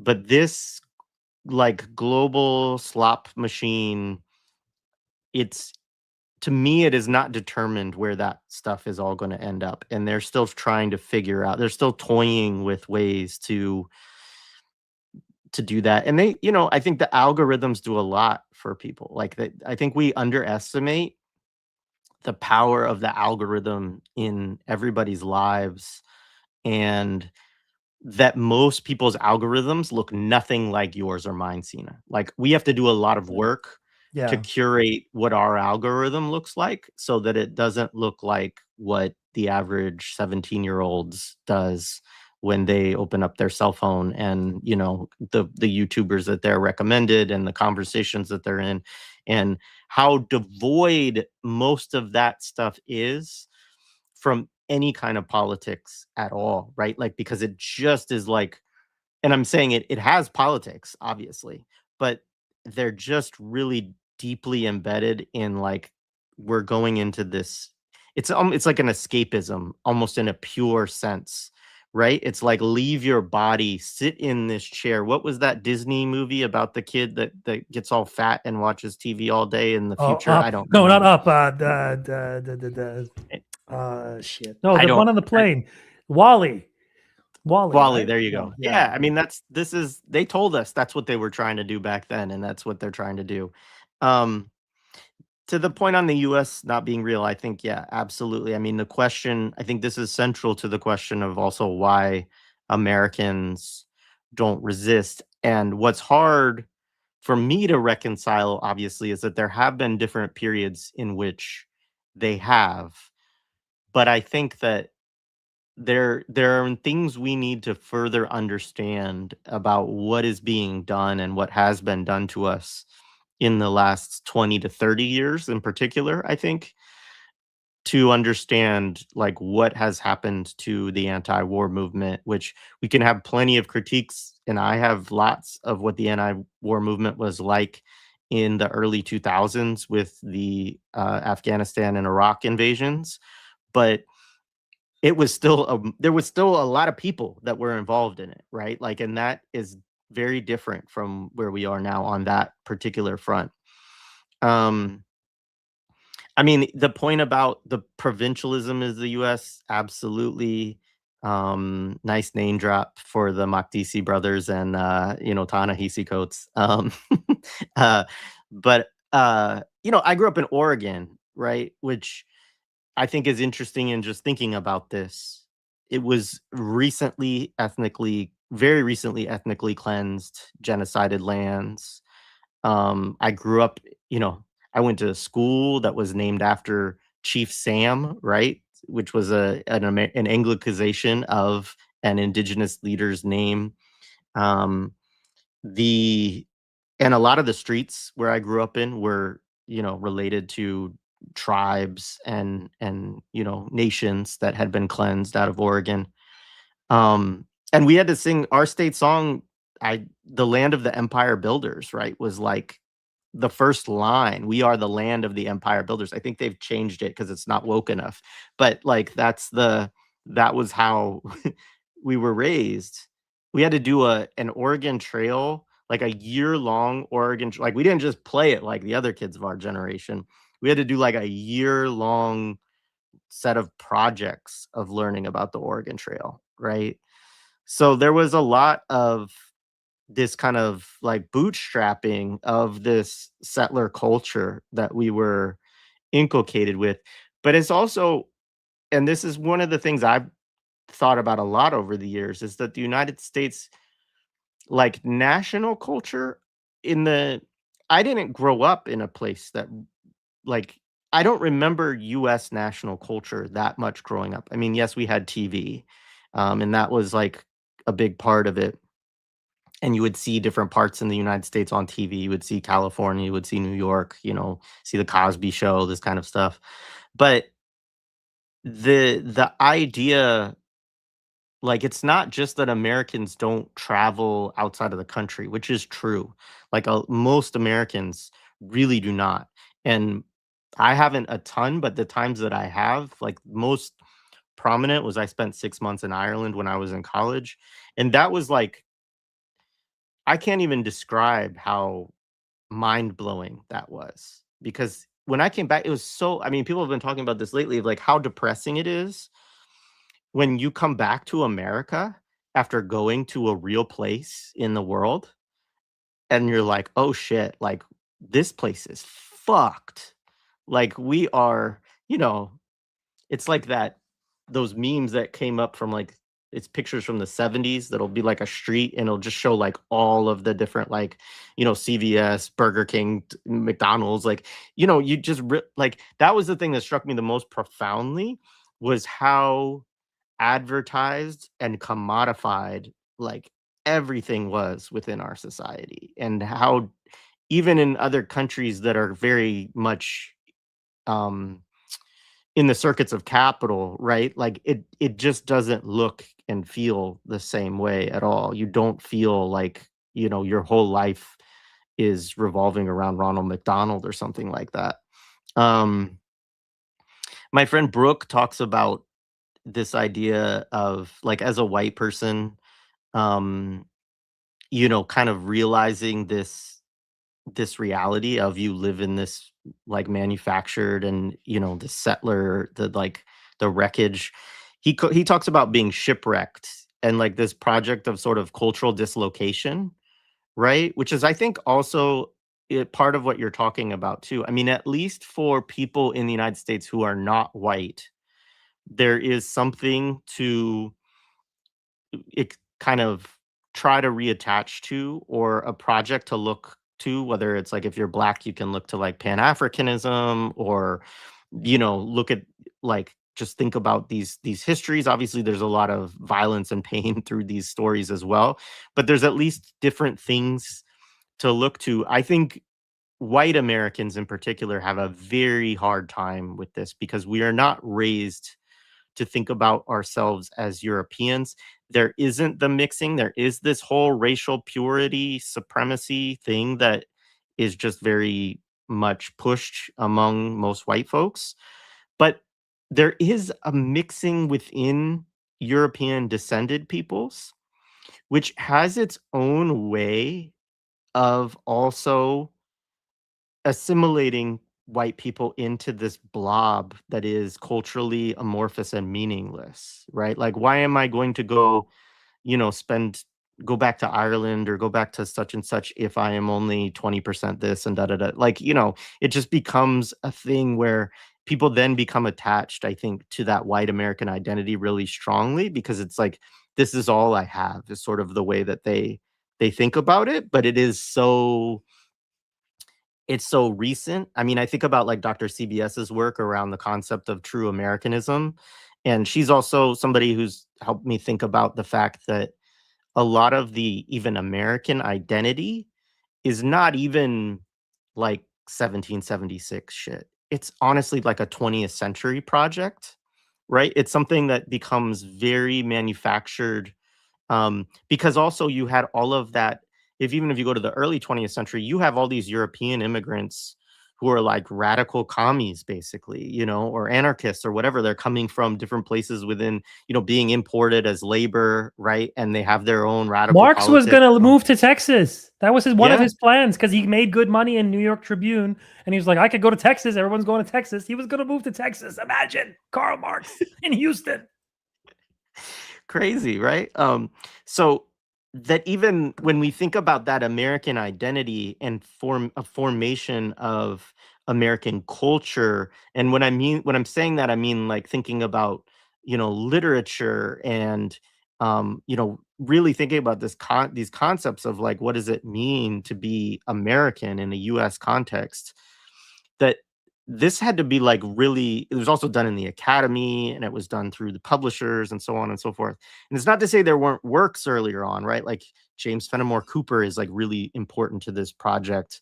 Mark Twain becomes important to it in a certain way, so on and so forth. There are things from earlier eras, but they actually had to be brought together and then narrated or like, I don't know, you're actually more the cultural studies scholar, so you could probably talk about this process more, right? But it had to be formed into something that then could be promoted as this is what Americanism is, and these are the American classics, and so on and so forth. And that was an intentional project, and it's really a 20th century project. I do think you brought up 9/11, and I think that's huge. I mean, I think that 9/11 in some ways for me was probably the first time. I mean, I do remember, of course, the Gulf Wars in, the end of the 80s, early 90s, 91, whatever. And I remember, there being opposition. They also, obviously had military success were also somewhat limited, right, in terms of their objectives and what they were actually doing. I mean, you talked about like the foothold that they put in the region and the impact that they had. And obviously the impact on the peoples of that region is profound. I'm not seeking to diminish that at all. But I think in large part, it was thinking about the Imperial 80s, it was a project that was built up over like a decade of the right saying like, we need to get over this Vietnam syndrome shit because it's producing all kinds of problems for us and being able to project our imperial hegemony. And so we need a win and we need to figure out some place to do it. And I think in a certain way, Saddam, just represented this opportunity for them that they felt like they could sneak away with pretty easily. But 9/11 is like really important, I think, because that's the first time that I really remember seeing an Americana being like celebrated, which is also interesting. I mean, I think this is also what it was to grow up in the afterlife of Vietnam to some extent. And my father was a Vietnam like conscientious objector. He didn't participate in the war. He, first burned his draft card, all that kind of stuff. So like I grew up in a family that was oppositional to war and US imperialism, broadly speaking. But so I had a different orientation to that from the beginning. Like 9/11, obviously, for anybody who was around during it, it was a scary day. You were like, oh shit, you called all your relatives. You're like, what's going on? You know, it was something that Americans weren't used to, that kind of thing. But that wasn't the thing. To me, it was the response that was really, really, really scary. Like that was like Nazi shit, you know, like you really Burning saw down like Sikh temples. yeah, you saw the American Nazi base like just rise and be like, we will crush everybody in the world. Like, we don't care who did it. We don't care. Like, we just gonna go kill a bunch of people. Like, that was the American mentality. And there was also, like we mentioned, like a very large contingent of people who were opposed to the war, who marched, who did that kind of stuff. But it was not a militant anti-war movement. You know, it was much more docile than prior iterations of opposition to US imperialism. Um, and maybe that was tactical at the time. Maybe it was strategic. Maybe people were thinking like this, you know, between the global war on terror stuff, the Patriot Act, all of the stuff that was being rolled out at the time, it's probably true that people on the left were like a little bit afraid of like, if we go really militantly against this thing, like we're going to be crushed as internal enemies, you know? And I think that is a consideration. I think that that is still wielded in certain ways, right? The way that we go after in this country, people who, you know, want to show solidarity with Iran or want to, you know, Yeah, show they're never going to solidarity let with Calla Walsh back into the country again. Like she could. I don't think Calla, if you're listening to this, don't go back to the U.S. Please, don't go back to the U.S. It's not safe because like you're right. The 9/11 moment was a moment of profound imperialist, reactionary rage and hate, and I will never forget it. It will be kind of like a moment, and even we got it in Canada. It's far away from us, but we got it in Canada, and it's and I just have to always remind yourself that like those people died so millions of other people could die. Like that's the reality of 9/11. So like Larry Silverstein could get his big insurance payout that they don't have to pay for the asbestos repair, which is what they had to do if they didn't bring it down. They just blamed it on Arabs and Muslims, and they used it to wage like a civilizational war that's still going to this day, that is falling on its face now. That's the thing. 25 years later, we're gonna, oh my God, we're gonna have 25 years of 9/11 this year. Oh Christ. It's just it just, that's the thing. Like you can draw a direct line from that moment of rage and of hate and fear, all those things swirling together, to then like doing this crazy thing, invading Iraq, winning, like previous like that too was like Afghanistan too, but like that whole project of encircling Iran with bases, encircling Iran with all these military installations, that like this will like, that was the beginning of it. That was the roots of this. So right now, as it's all falling down, Iran is literally bombing those bases, and that process of imperial expansion. So we're getting an example of what decolonization could look like around the world in West Asia right now. Now, can the other countries in the world pull this off to the way that Iran has? No, probably not. Like sometimes I think maybe Iran could do this because of everything it has. Like it's like the ultimate 5-tool player. It has geography, it has population, it has resources, it has, you know, like military power, and ultimately it has a political system that's independent and sovereign. Like these are rare things in our world, especially and then even more rare when you combine them together. So you think that like, oh, what could be, like if the US, let's say if Mexico got really radical, right, and this refused to participate in like the American imperial project, like what would a war between the US and Mexico look like? It would be really fucking ugly, first of all, obviously. But ultimately, like there's no hormones for Mexico to control. However, Mexico has a lot of people, and those people are all over the US. So what kind of war would that look like? Would, you know, like what if a few of those people decided to be patriotic and do something to like stop the war on their country? Like these are all things like violence, political violence. You know, like poli-sci people will say this, that like violence is a tool for politics, but it's not a stable tool. It doesn't work in the way you want it to work all the time. It works when imperialists do it in a certain context and they win in a way that it doesn't affect them, right? So Afghans couldn't get to the U.S. They couldn't get to U.S. interests when they were fighting. They were just the closest soldiers there. That's all they had, and those people were invisible to the U.S. They didn't care if Donnie Dingleberry from Idaho lost his legs and arms. Like, they didn't care. That was all just horseshit. Americans don't mourn their soldiers because they know what they are. They're stormtroopers for Exxon and BP. Like, that's obvious. So there's like no honorable American fight like to back, and like only the military chuds, which are not an insignificant part of the population, which we kind of override. I'm sure you know this, being from the West Coast. The West Coast is the military coast. It's not the East Coast. It's the West Coast. Like, California belongs to the California coast belongs to the U.S. I think Air Force.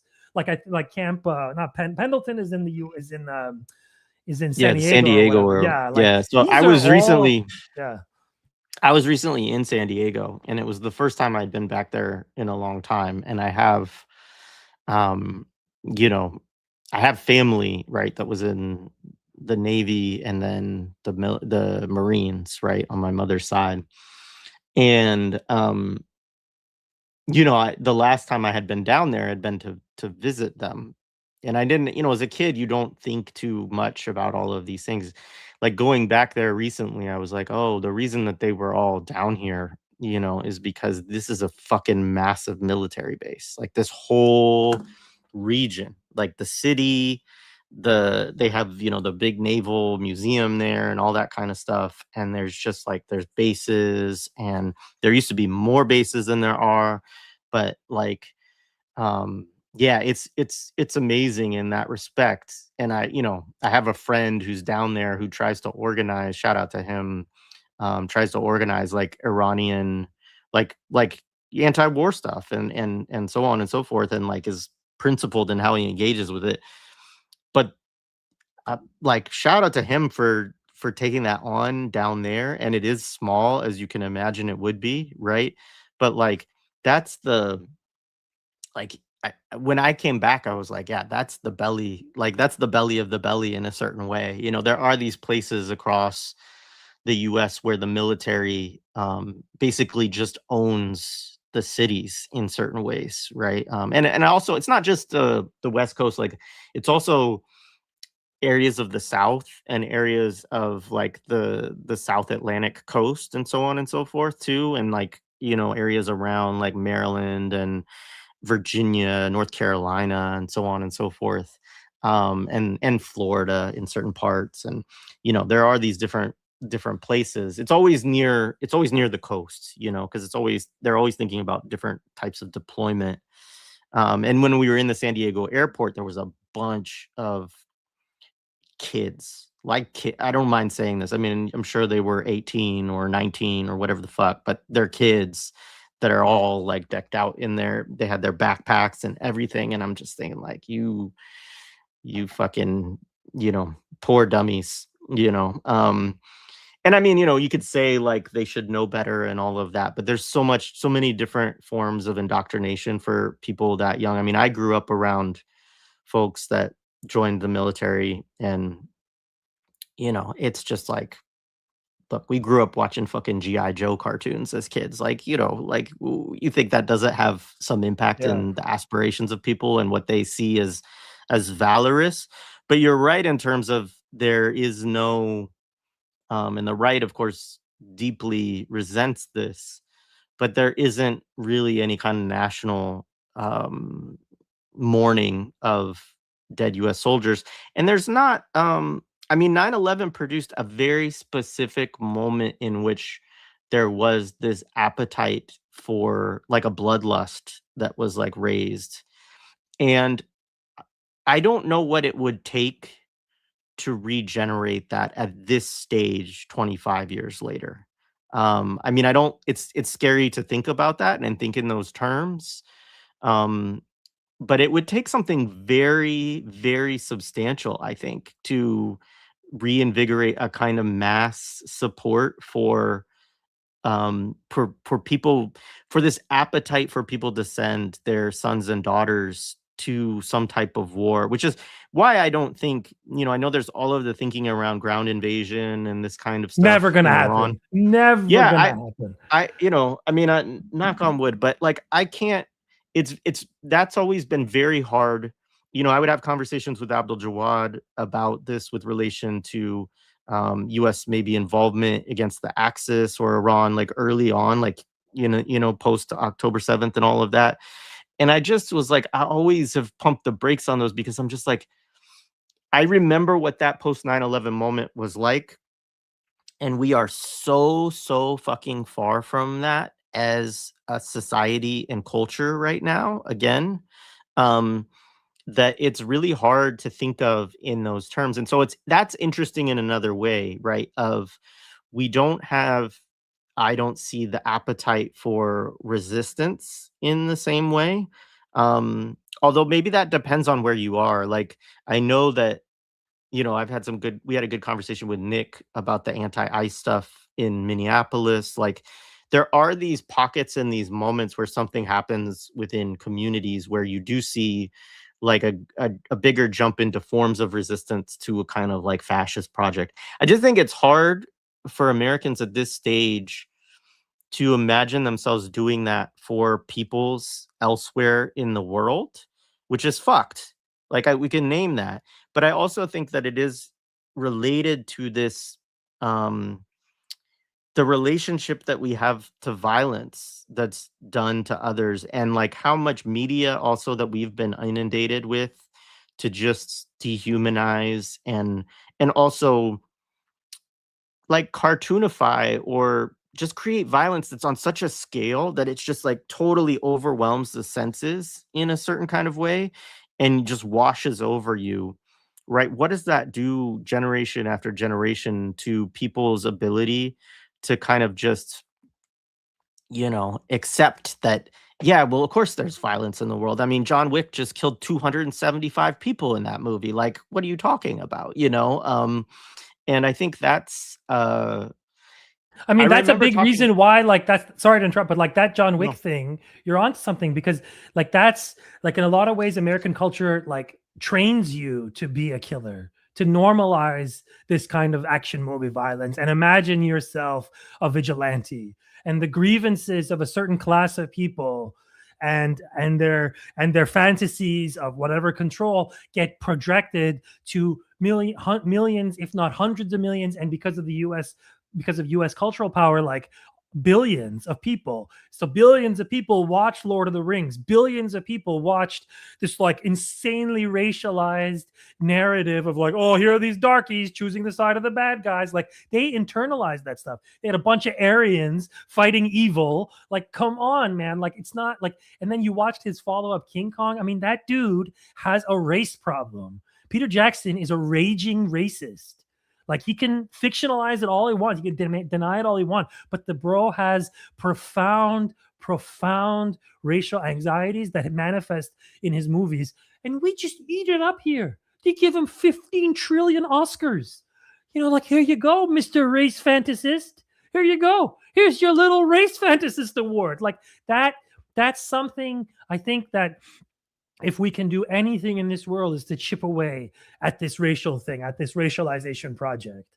And in so many ways, Zionists want you to racialize every part of your analysis. They want you to think about everything through a racialized lens. But it's not that you don't want to do that. You want to remove one layer of that, which is not that the race of people is the reason for this. The race themselves. No, it's the racism of a European settler colonial system, that racism that is animated by racism, that is united by racism, whose contradictions that a Norwegian, businessman and a Sicilian farmer and a, Portuguese bus driver can all make a home beside each other in New York City or Montreal or LA or Houston. Like that was preceded by his like centuries of racialized thinking.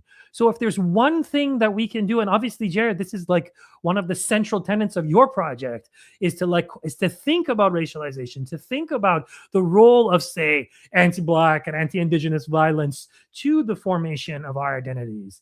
And so if there's any more prominent example of that now is watching this genocide. Like we watched a genocide. We are watching a genocide taken, like led by Jews, self-identified Jews who call themselves Zionists, who use Zionism to expedite a racialized project of ethnic cleansing in historic Palestine. Like that's it.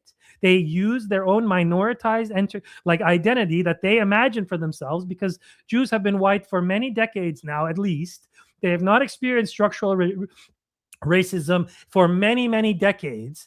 And when they did, it was nothing like what was experienced by other racialized minorities, by the way, because of the white passing nature of Ashkenazi Jewry. Like these are historical facts. You can shriek about it all you want, Zionists, but the reality is you are part of a white European settler colonial system hinged around the fantasy of racial superiority.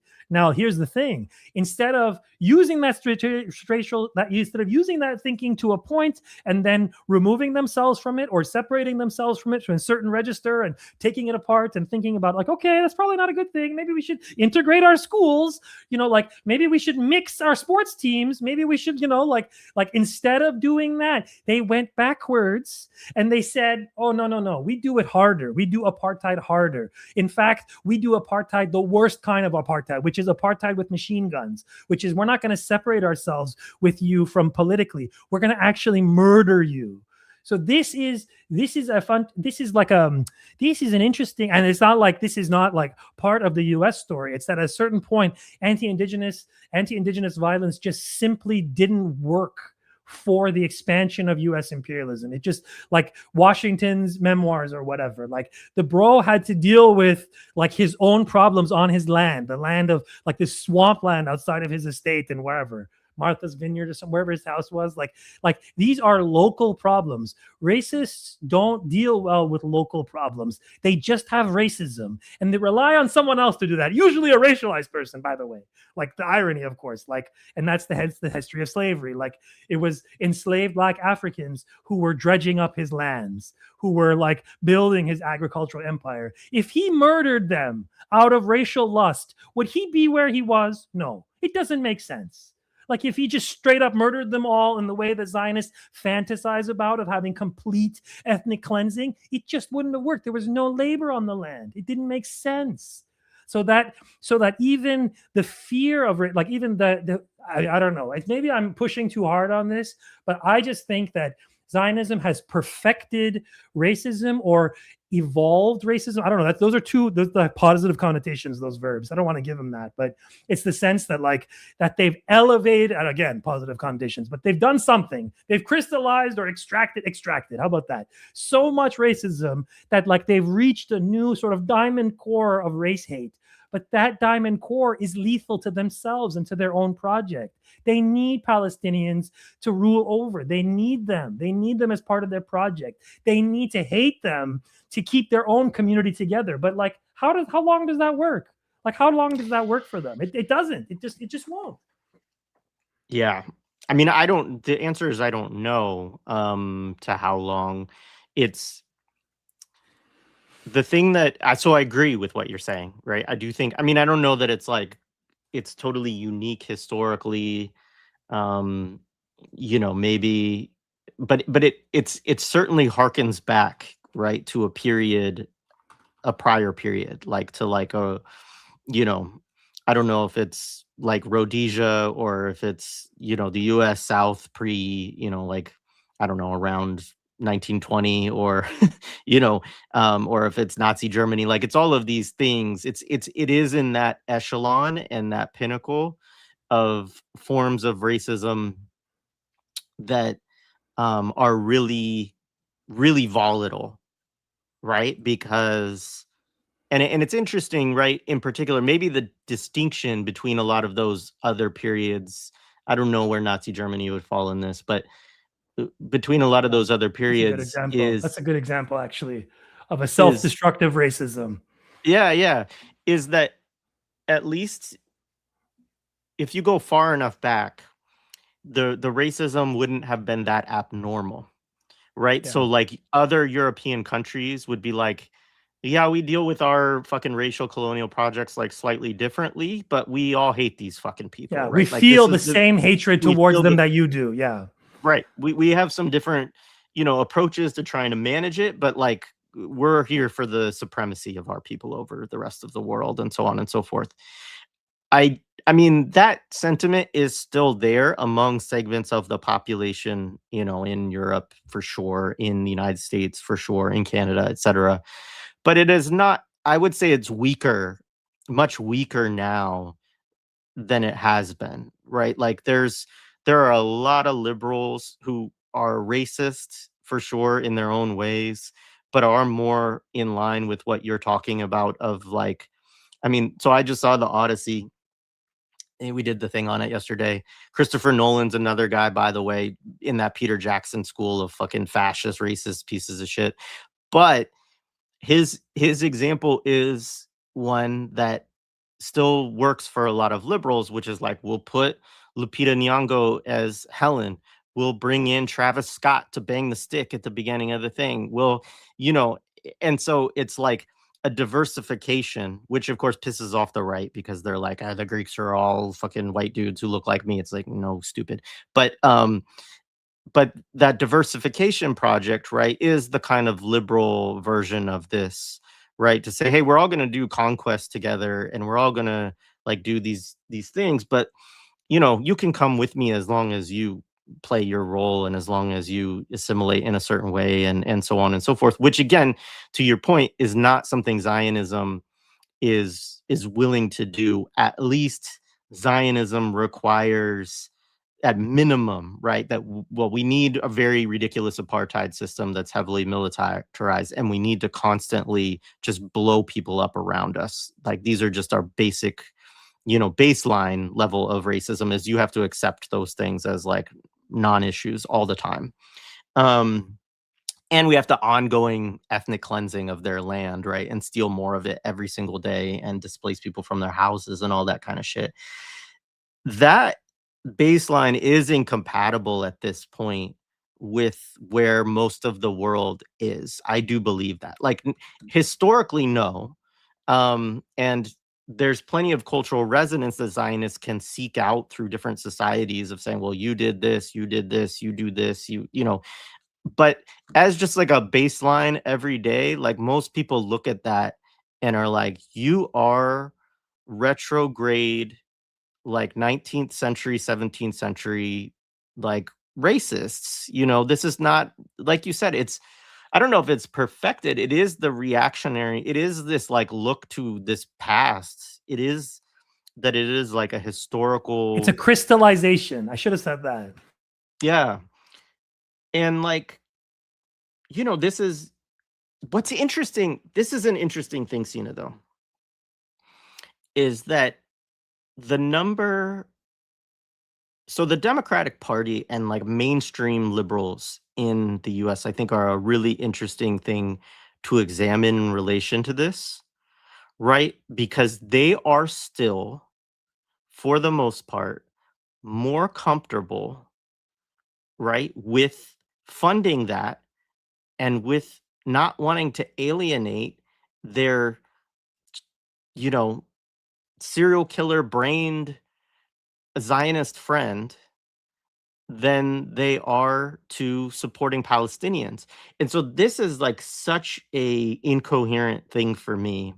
I mean, it's not necessarily incoherent when you look at the history of liberalism, right? If you look at like Lucerdo and so on and say, okay, well, liberalism has always been comfortable with colonization, with settler colonialism, with imperialism, with like this, but it is interesting in this particular moment, like, George Floyd was murdered 6 years ago. And, you saw like so much liberal joining of forces with different people of like whatever. I mean, I know this is very surface level stuff, right? But like the number of Black Lives Matter signs and things, and all of that is not meaningless. Like millions of people were brought into consciousness around certain issues that they, previously were blind to, or just not really blind to, but like didn't, again, like just put it over here, don't think about it, watch Marvel, like whatever. And like, I think it's easy for us to be quite cynical looking back at that moment, but there were people in the streets, like taking to the streets, burning things down. Police station went up in flames. The burning down of the police station had a higher approval rating than what was it? Funding police departments or something like that at the time. I mean, it was crazy in terms of some of the things. If you just look at like how the populace as a whole felt around things, obviously the right mobilized against that strongly. The Democrats have fully retreated against the sort of defund and all of these kind of things that came out of it in terms of the ways people were moving politically. But the what's fascinating to me is that there is this weird overlap, and maybe it's not, because maybe most of the people who were mobilized by that are more in the kind of, they're not necessarily in the DSA, but they make up like the voting base that would elect these politicians right now, who are, I know we both would have our critiques of them in many forms, but like are willing to say like we shouldn't be supporting Israel, we shouldn't be sending money to Israel, like we don't need to have an institutional relationship with them, on and on and on.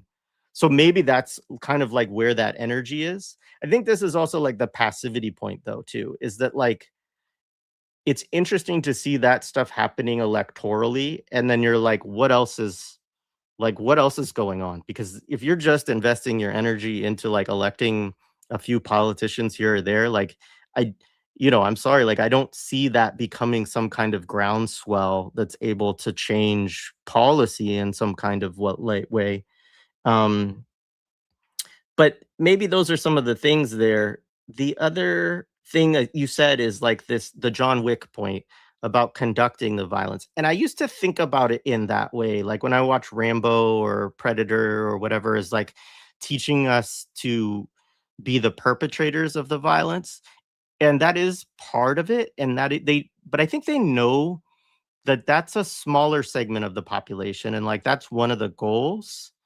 But I think the other goal is for the rest of us to just sit and watch the violence and get used to watching the violence and doing nothing, right? And I think that is also probably the impulse that worries me more, even with respect to Zionism, right? Is how much our populations, particularly in the imperial core, but even to some extent outside of it, because of how the reach of those kind of movies and that kind of media work, how much are they just anesthetized to these forms of violence in ways that make it hard to congeal political projects that are going to galvanize against it, right? That's a question for me. I think that I think with like the nature of the culture industry being what it is right now, that it's like a vector of war and violence and imperialism and racism, like just going straight into our veins. And then there's another vector of trying to make us feel better about the world. So like they feed us with that too, right? So that's why like you have a mix of like, that's why this sort of news culture here is like, okay, it's like, okay, the biggest, bloodiest stories at the beginning, you sort of paper over them, and then you say, okay, local cat opens bank account. Isn't it adorable? Like that's because people want to be entertained. Like entertainment is the primary mode of cultural engagement. It's not connecting people or expanding it's entertainment. Like in German, I love this word in German, it's Unterhaltung, like holding you under. I think we have a German in the chat too. Like it's holding you under. Like that's their word for it, because it's just meant to like pass the time, to get you through that, to get a few more bucks out of you. Like this is how like the primary mode of cultural interaction exists. And the fact that it's like based around like the individual texts and the fandom around them, that like communities form around individual texts. Like, oh, I'm a fan of the Lord of the Rings. You're a fan of Marvel. Aren't we two peas in a pod? Like that's like 80% of American identity right now. Like for people who are like under the age of 30, or like, what's your local sports team? Like these are all very superficial, but because there's nothing deeper, more profound in that culture, that like the cultures that have older histories, that have their own languages, they all get erased. They all get told to fuck off. They got genocided. They get stuffed into boarding schools. Like that ongoing violence, which continues to this day, that is like secondary to the project of making our, like more glorious, or whatever, e pluribus unum, right? I mean, that says it itself, like out of many one, right? Like that idea of this unification. But really what that means is like out of many under one bank, like central bank. Like it's an economic project first and foremost, and everything derives from that. So that's why when America fights a big fat war with Iran and it proves to be like useless, like it proves to be like completely useless, it's because that all that war machine was for pumping up stocks, was to like give, the Raytheon VP a third boat. Like that's what it's for. It's not for actually projecting power or doing something with it, because the moment you do it against a country that can withstand it, then you get into a lot of trouble and it hurts you more than it helps you. So I think maybe we should consider winding down, because it's 2 hours, and I'm just thinking to myself, like, how do we continue these conversations? Because I enjoy these conversations, but it just feels like every time we do this, we just like bang our heads against the wall. And maybe that's the point. Like maybe we just do this as an exercise to feel more sane.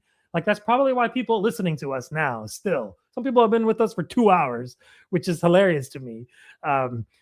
This is like, it's just like, okay, they're listening to us, but it just feels like you have to do these things. You have to bring these to light. You have to ask, like, why is fascism so prevalent in this community or that community? Why does it like take such incredible amount of force to just get one milquetoast social democrat into like a mediocre position of political power, and why he's squished like a bug as we watch, right? Like the Chapo guys, for instance, I'll give you one example. The Chapo guys went balls to the wall for Bernie. The moment, and then they crushed him like an ant. And then the moment that happened, they completely gave up. They left all kinds of political, they just left. I mean, I stopped listening to them, so who knows? But you get the sense of the bar for nihilism for Americans is very low. That like once something has been taken from them, once a dream balloon has been popped, once they run into some resistance and their project fails, they give up and they resort to like empty nihilism. And that's the thing that like and that's why they went so hard against like the student intifada. That's why they go so hard against communities that don't resist them. I mean, you've done how many episodes on the Move bombing? They literally bombed their own cities to stop even a modicum of radical anti-capitalism. Just a modicum. Just a tiny little, you can't allow that. It has to be 100%. And that's where the American Zionist thinking sort of overlaps. That's where you see like, oh, I reckon, like when you see Israelis bulldozing some, martyr's house, you see the connection. Because then you're like, oh, that's to like the older story of like, colonial troops or British troops burning down villages that resisted. Like this is an older project that settlers wage against natives. And that technology is some of the kind of baseline, that's like a kind of baseline politics for a lot of our planet, not the entirety, but for a lot of it. And it's going to keep popping up. And I just feel that until we seriously get a sense of how we can even just begin to bring this to light, that like the stories of like, you have to show liberals the skulls, the buffalo skulls, like just show them that picture. Like that should be on every history classroom. Like the way that they teach certain genocides and not others, like they conveniently erase that. Like they should show the pictures of what American whites did to enslaved Africans. Those are traumatizing. Those stay with you forever. Those lash marks on people's back, those images stay with you.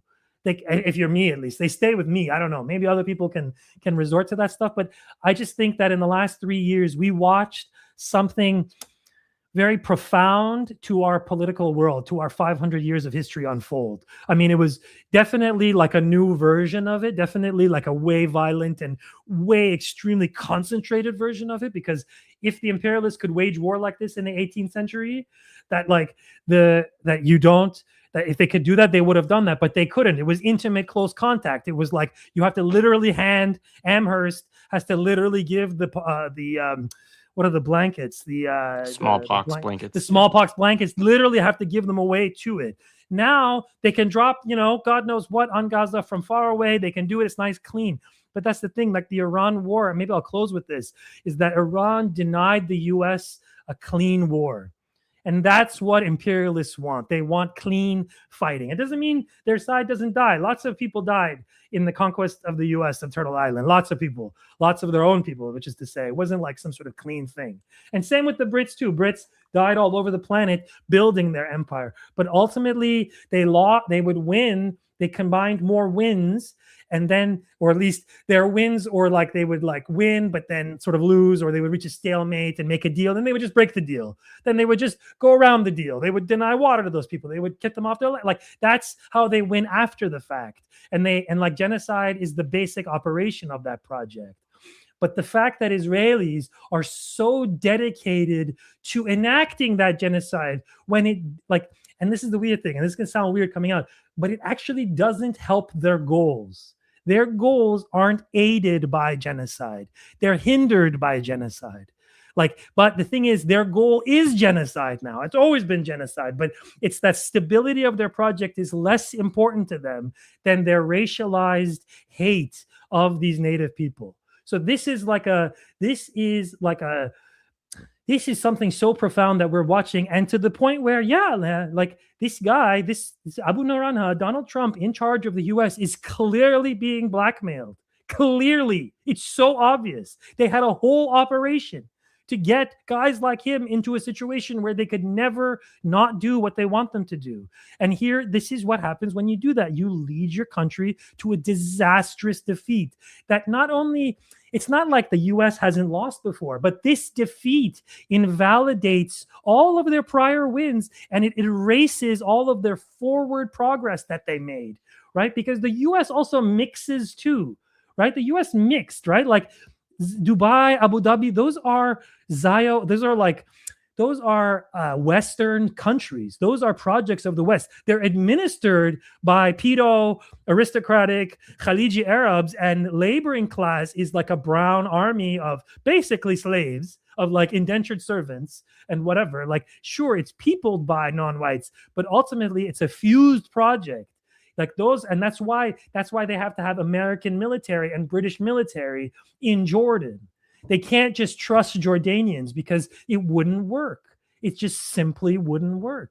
So now they created a situation where they moved in beside Iran.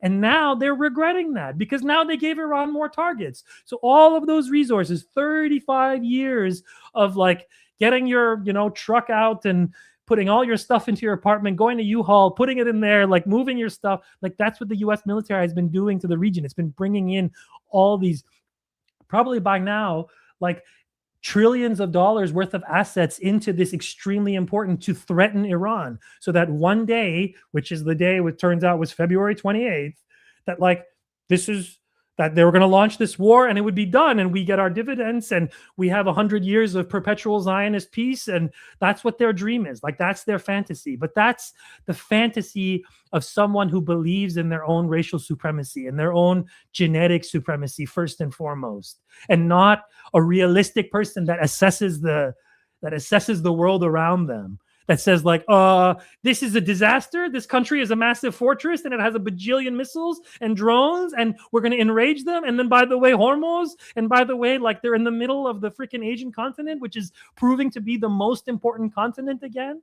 So like, this is, this for me, I think we just have to keep having these conversations. It's always a pleasure to talk to you, Jay. 2 hours and 20 minutes. I never have episodes like this. Never. It was only with you. You should have been a therapist, Jay. That's why you got to come over here, because we do the long streams. We bring in the people that do the But no, great, Sina. It's been good to talk to you. I mean, just a few closing thoughts on stuff that you've said.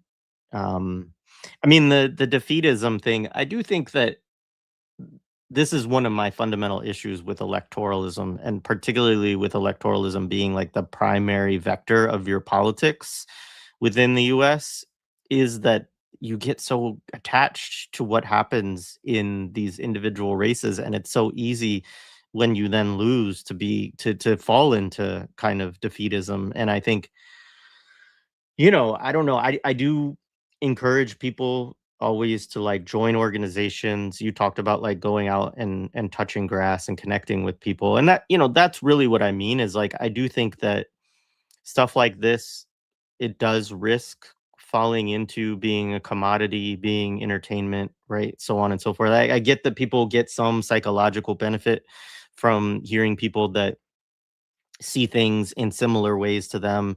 I'm sure they disagree with us, as we know in the chat, on many individual things, but like they're here largely because they appreciate the perspectives that we have and that we bring and the guests that we have on. And I don't diminish that. I mean, Lara Shihai has been great for me in helping me to understand the value and the importance of that for people, that in developing, to use her term, that psychic militancy. But I do think that ultimately people do have to get into spaces with others if they want things to come better from whatever. If they want to build a resistance force or build an anti-war movement or build a fight for socialism or so on and so forth, like you got to be a part of something to do that. Like we can't really bring that about as individuals, and producing that individual isolated subject is like the greatest victory of Western civilization, right? Like this idea of just producing this individual subject that sees a lot of meaning just in what they do as an individual. It has to be collective. The other thing too, I mean, to the point you raise about Zionism and the US and the integration and this idea of like, thinking about the Gulf states as like a part of that project and all of that. That's true. And I think, this is why capitalism has been a focus for us from the beginning, is that it is through this economic system that ultimately all of the power is fucking organized for this shit. It is also why the media apparatus that we run up against in all these different ways is so, so powerful and able to project in such ways. Even if it's declining, it's also what gives the US all these fucking resources for bombs. It's what Israel, like it's all of those things. And I don't encourage people to think that there's some individual thing, again, that you can do to get outside of it. Like we all fucking participate in this financial system. We work for it, whatever, we pay taxes to it, all of those kinds of things. We buy shit that supports it. But again, like that's where I do think, one, the kind of anti-systemic, counter-hegemonic forces in the world are interesting. I think US sanctions producing this kind of all the devastation and destruction and genocide, right, that has produced over the last 50 so years. But on the flip side of it, also it has created these alternatives in a certain way, or these relationships that have been forged in certain ways through being denied access to it. And that hasn't produced, to me, what I would ultimately ideally want it to be, right? Which would be like a great, communist or socialist bloc that is a real alternative and is trying to confront that system at a purely systemic level. But it has produced possibilities, and it has produced it. Iran is very much a part of that in its own way, and their own level of autonomy from that system, but because it has been sanctioned and because it has a proximity to China and relationships that have been forged of other sanctioned countries and so on. And so that is another product of the US like sowing its own defeat, I think, ultimately. And it'll be interesting to see how they respond to that in the coming years. Like, what are they how do they, because clearly, yeah, Trump and Rubio's thing is just to go fucking, nightmare fuel on Latin America and, Yeah. all of that shit. To make themselves feel better about losing West Asia. Yeah. Yeah, but like, No, it's a dangerous moment that way. Yeah. it's a diminishing returns project, but yeah, it's very scary for Cuba, for Venezuela, for Ecuador, and like all of these countries that are facing different levels, Bolivia, right, of this revanchism and this ascendancy of the right, and all of the CIA basically just electing people for other countries like regularly now. Like, we don't even talk about They also elect coups people anymore. here. Yeah, that's true. But we don't even talk about like coups anymore, right? In Latin America as much. They still happen, of course, but like it's more often that they'll just rig the election, and then there's nothing that the country, Colombia, right? Like all of this stuff, Honduras. So anyway, yeah, it's a time of decline, and I think that one of the things that they want to do with all of this new Red Scare stuff, again, you mentioned Kala Walsh, shout out to Kala and the shit that she's facing and dealing with, but also, the whole Cuba report is an attack on all, like, obviously it's two-pronged. It's a pretext for an upcoming invasion that they're clearly trying to plan for Cuba, or some kind of decapitation, whatever they're looking to try to do in Cuba. That we should be resisting, and there should be a movement against that's much stronger than it is. But also, it is a pretext for all of this repression, within the United States and other aspects of the imperial core, of aspects of the left that they're scared of, even in some cases, very small, organizations and groups. But that's like what you were saying about Move, is like doesn't have to be a big alternative or a big, counter hegemonic force for them to try to snuff it out, right? And in fact, but it's probably better yeah. to hit them when they're small, because it's easier to break them, and you make an example. And like so much of this is making an example. Like so much of like imperial power is like, you see that guy who resisted, I'm going to put his head on a spike, and you're going to look at him and you're going to see his eyes, and it's going to remind you not to like, wait out of turn. And I think the fact that that kind of violence didn't work on Iranians, and it just simply didn't work, because that's all that they could do. The only thing they could do in the US empire is to convince Iranians to not fight back. And that was my, I didn't actually think it was happen, but I guess in my paranoid brain, I was thinking like, maybe that's one scenario. Like maybe, and like, in January, I mean, this, we were in communication the whole time, and it was dark times in January. And my worry was, and probably because I was watching too much Western media, which gives you this sense that like, oh my God, they're going to hit the bases. They're going to get the missile bases. And it's like, no, man, like these guys, they had this, like, this was the plan. This was the plan for God knows how many decades for Iranians to break the siege, was to wait for a time for your enemy to make a critical mistake, to then lead them into thinking that, whatever. And then just everything since, like, I mean, this war has been such a disaster. Every single aspect of it, from how it was launched to how it ended, the ignominious MOU, like they're all, I mean, I'm speaking from an American imperial perspective, obviously. I mean, it's great for Iran. I mean, don't get me wrong. They killed and destroyed a lot of Iranians, and destroyed a good number of buildings. But at the end of the day, if you as a people decide that death and destruction is not enough to get you to stop fighting, then you will win.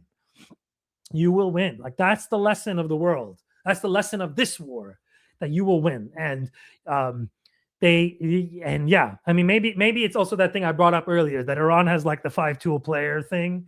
Like, not every country is Mike Trout. Sorry to be a dork, but like, not every country can be Mike Trout in terms of like its inheritance of like the surrounding sort of contextual things around it. Like, some are landlocked, have no resources. Like can Kosovars, for instance, resist like, American occupation? No. Can Germans? Actually, Germans probably could. They choose not to because it works for them. Bad example, but like that is something that those countries cannot do, because they are in a lot of ways dependent on external actors to bring them things, energy, weapons, access to the sea, for God's sakes. Like these are not things that these are things that countries lack, that hurt their own ability to defend their sovereignty. And when you can't defend your sovereignty, a big fish comes into your pond and eats you up and swallows you up. Right. And the big fish is a European imperialist power, by the way, usually, almost entirely. So or controlled by those people. So this is not, I feel like that this moment broke us, that we broke out of that mentality of 3 weeks to Baghdad, that okay, Syria took a long time to crack and it required immense amount of resources and the entire world and 15 years of, suffocating sanctions. That took a long time, but they still got their goal. But that's the thing, much in the same way that Brits won those wars in the 18th century, that they ended up losing. They won the battle, sure, but they lost the war for control over North America eventually. That because that mode of imperialism just wouldn't work. Sending a letter that would reach 2 months to be oh yeah, we had a bad winter crop, we have mass starvation, send food. That's too hard to do. You can't run a country by letter over the seas. That was a fiction of British settler colonialism, that they could do that, which is why they would empower things like the East India Company to do this work for them, to delegate it, or they would find local elites to do that work for them. But in the case of Iran, none of those strategies worked. They tried everything, and then they got to the end. They say, okay, we do the final thing, which is war. And even then that failed, and it then failed everything backwards. So I say that we should take this time to sort of seriously reflect on the nature of American power and what it means for all of us to live under its umbrella, but also that umbrella has a bunch of freaking holes in it, like a missile, like Khorramshahr-sized holes in it.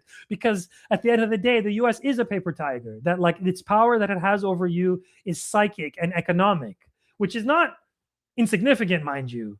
And it does have the ability to kill you if you are in one of these resistant countries. I mean, how did it go for Maurice Bishop?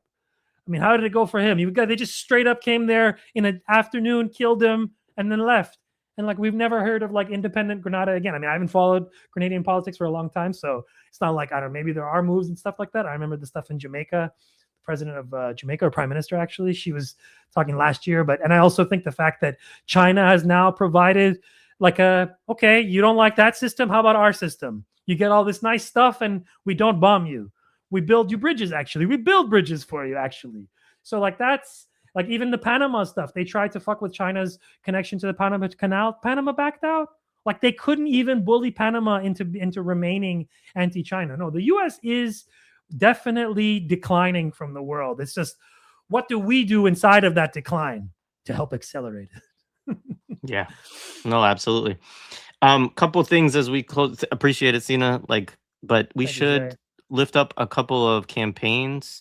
I was thinking, so Samir Project, of course, and then what about Mohammed? Do you want to do his? Yeah, Mohammed's. Yeah, so he's doing well. Everybody should support him. He's my Gaza son, and I love him to death. And I want to, you guys everybody should give money to any fundraisers, really. But if you want to support Mohammed, I have a few. I tweeted on my own thing. On my own Twitter. If you follow me on Twitter, I tweeted a few, but you don't have to look very hard to donate. I would say if you are out there, you listen to this stuff, pick someone and just set a recurring donation for, $20 every couple of weeks. You won't miss it. It won't be a huge thing for you, more than likely. And it'll make a lot of difference to them. And if we could do that, why can't Hassan Piker do this shit? That's my annoyance. Why can't he help pull on this rope with us? Imagine if he did that instead of eating ass of every freaking U.S. war criminal who rebrands. Come on, man. I mean, that's a real thing. He could do that. But the thing is, if he started posting Palestinian fundraisers, Twitch would fuck him up, I bet. He's probably afraid. I bet he's afraid. He's oh, okay, I don't want to lose my thing. Or, and Colonial Epstein's regime says CIA. That's another answer. But it's I don't know. I find it disheartening that this easy thing we can do. We can help these people, not just in Gaza, too. Lebanon, there's places, people in Iran you could support. Just pick someone, pick two people, $10, $15 a month. That's all you need. Yeah, so do that. Thanks, everyone. Thanks for being here, Jay. Thanks for doing this. You always do this art. You always take time to do this beautiful artwork. So thank you. Thank you for organizing this. Thank you for everything you do. You're always I was like, wow, I'm doing 4 recordings this week. I feel like Jay's done like 18 in like 2 days. He's a beast. Not sure. All right, man. He's a beast. Take care, Jay. All right. Thank you. Thank you, Thank everyone you. in the chat. Yeah, thank you, chat. Appreciate it. Thank you.